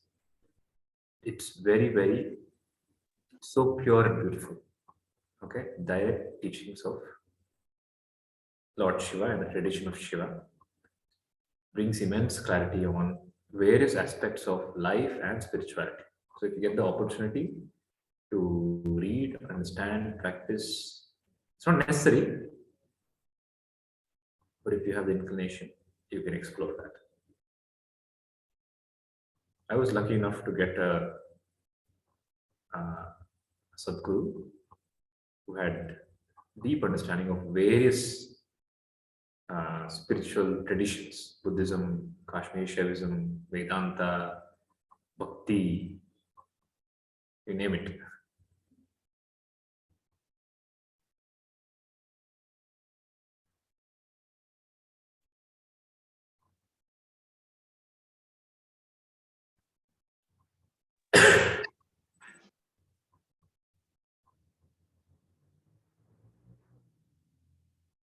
And the beauty about Shiva is, in any other tradition, even in the tradition of Vedanta, there is para-bhakti and apara-bhakti. There's higher level bhakti, there's lower level bhakti. When it comes to Shiva, there is only para-bhakti. There is no such thing as apara-bhakti with Shiva. You cannot have apara-bhakti with Shiva. Because whatever bhakti you have, Shiva will convert into para-bhakti. That is why even a stone can become a Shivalinga. Okay? And Shiva accepts what leaves from the trees. It becomes, you put some water, it becomes Abhisheka to Shiva. So Shiva, the beauty of Shiva is he is waiting to give everything. Okay, with your one move, all you have to do is one move, and 99 moves he'll do. Yeah. And if there's some consciousness which is absolute, pure, and crystal clear and full of light, is Shiva consciousness. Unattached. It's a pure reflection of what the self is. And that's why you see that is illustrated in the form of Shiva. Okay? The one who worshipped Shiva, their mind also takes the form of Shiva. They become detached. So there's a Bhagavata Katha Karaka, one tells the Bhagavatam Katha called, it's a very, very, very great saint called Prema Panduram. She's no more. We used to attend her sessions in Bangalore whenever she used to give. And when you go to a session, she talks so beautifully. You'll have tears, you'll be crying. She talks about God. Then she talks about Shiva, Rama, and Krishna, the difference between worshipping them. The one who worships Krishna, they become like Krishna, flamboyant. Okay, they start wearing gold. Then the Shri starts appearing in their life. Okay. The one who starts worshipping Shiva, they become very detached. Very simple. That's why you go to any Shiva temple. Any Shiva temple is very, very simple. Okay, but go to some Krishna temple. And so much, there's so much ghee in the prasadam, also has so much ghee. But the Shiva temple, there's no prasadam, one leaf they'll give you. This is the prasadam. Okay, and the temple, what is there? One stone is there, linga is there, that's all. But the Krishna temple, so much lights, decoration. Just to maintain the temple, it costs lakhs, the alankaras and whatnot. But Shiva temple, so simple, just some water.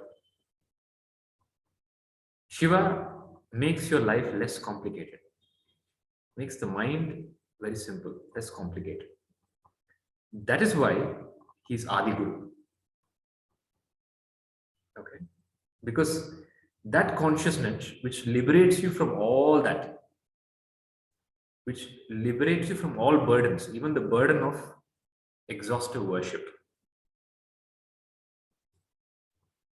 Okay, so much so that in this state, Karnataka, there's Basavanna. There are poems that are written.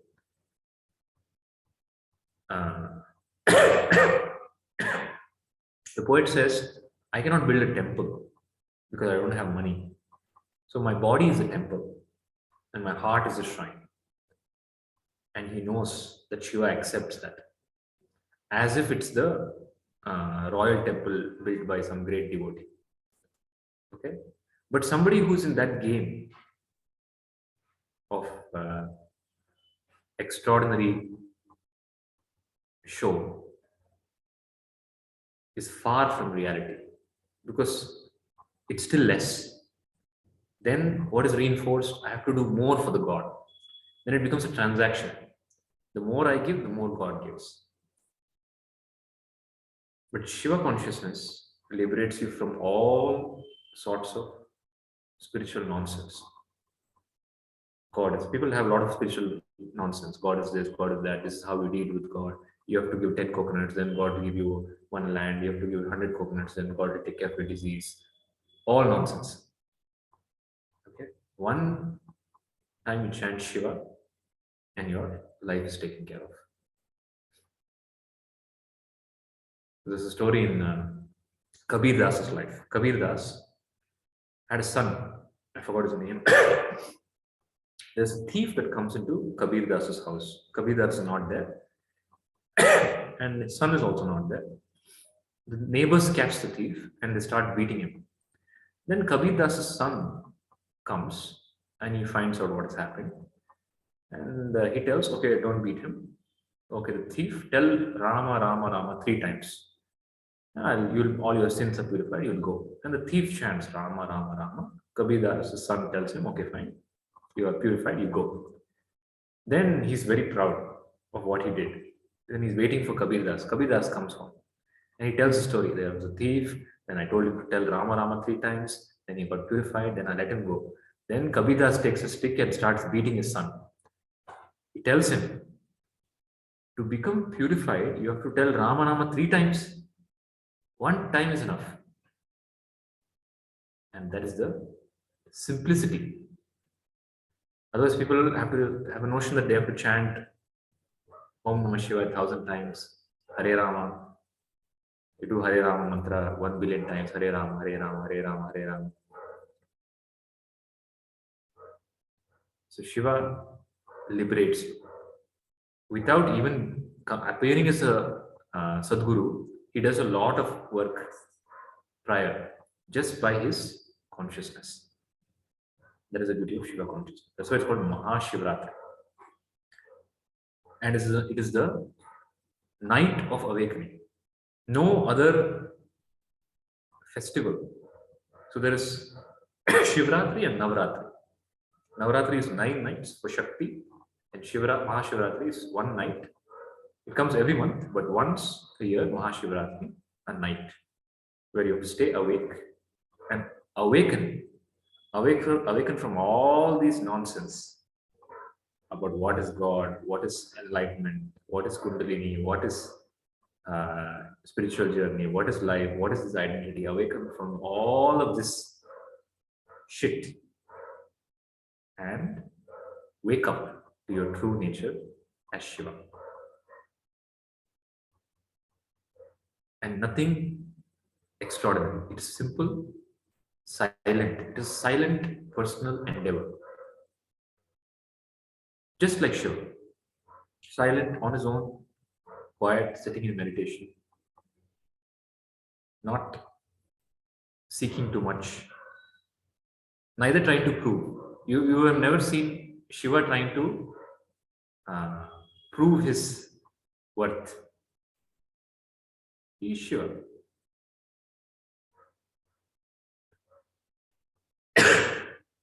Clear it out.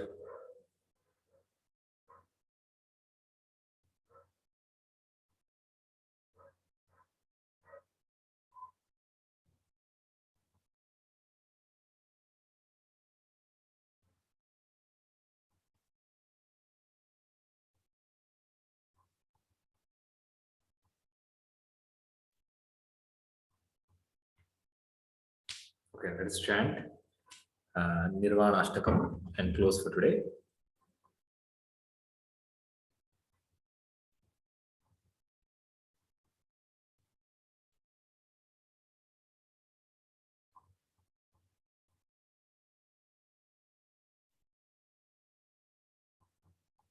Manobuddhyahankara Chittani Naham Nachatshrotra Jihve Nachagrana Netre Nachavyoma Bhumir Natejo Navayu Chidananda Rupa Shivoham Shivoham Chidananda Rupa Shivoham Shivoham Nacha Prana Sangyo Navai Panchavayu Nava Sapta Dhatur Nava Panchakoshaha Navakpani Padam Nachopastapayu Chidananda Rupa Shivoham Shivoham Chidananda Rupa Shivoham Shivoham न पुण्यं न पापं न सौख्यं न दुःखं न मन्त्रो न तीर्थं न वेदा न यज्ञा अहं भोजनं नैव भोज्यं न भोक्ता चिदानन्दरूप शिवोऽहं शिवोऽहं न मे न मृत्युर्न शङ्का न मे जातिभेदः पिता नैव मे नैव माता न जन्म न बन्धुर्न मित्रं गुरुर्नैव शिष्यः चिदानन्दरूप शिवोऽहं शिवोऽहं अहं निर्विकल्पो निराकाररूपो विभुत्वा च सर्वत्र सर्वेन्द्रियाणां न चासङ्गतं नैव मुक्तिर्न बन्धः चिदानन्दरूप शिवोऽहं शिवोऽहं I'm not the body, I'm not the mind, I'm not the senses, I'm not the waking, not the dreaming, nor the prana. I'm not any identity. I have no punya, I have no papa, I have no happiness, nor sorrow. I am neither father, nor mother, nor child, nor shishya, or guru. I am neither liberated nor in bondage. I am pure consciousness. Shiva. Loka samastha sukhino bhavantu. Loka samastha sukhino bhavantu. Harihi Om. Shri Gurubhyo Namah. Harihi Om.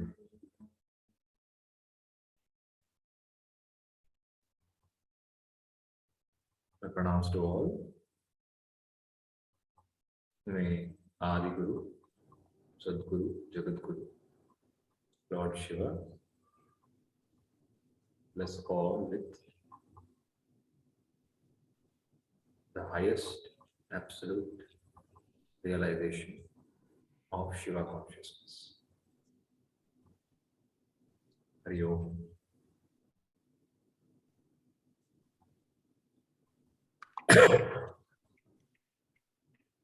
Hari Om Krishna. Hari Om. Hari Om Guruji. Om Thank you. Guruji. Hari Om Thank you, Gurudeva. Guruji. Hari Om Guruji, thank you. Thank you, Guruji. Guruji. Thank you.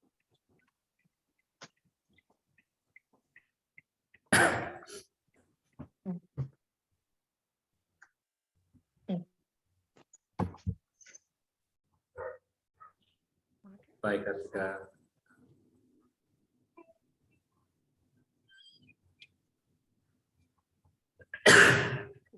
Hari Om అని చెప్పాలి. Hari Om Guruji. Hari Om. Bye. Have fun. వినిపిస్తుందా? Okay. ఏం Take చెప్పాలి? care.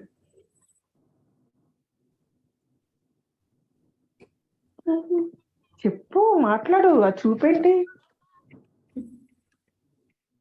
What are you doing today? You finished swimming? Yes, I did finish swimming and I finished my lunch. Okay. I don't know if I'm going to go to the park at 3:30. Okay.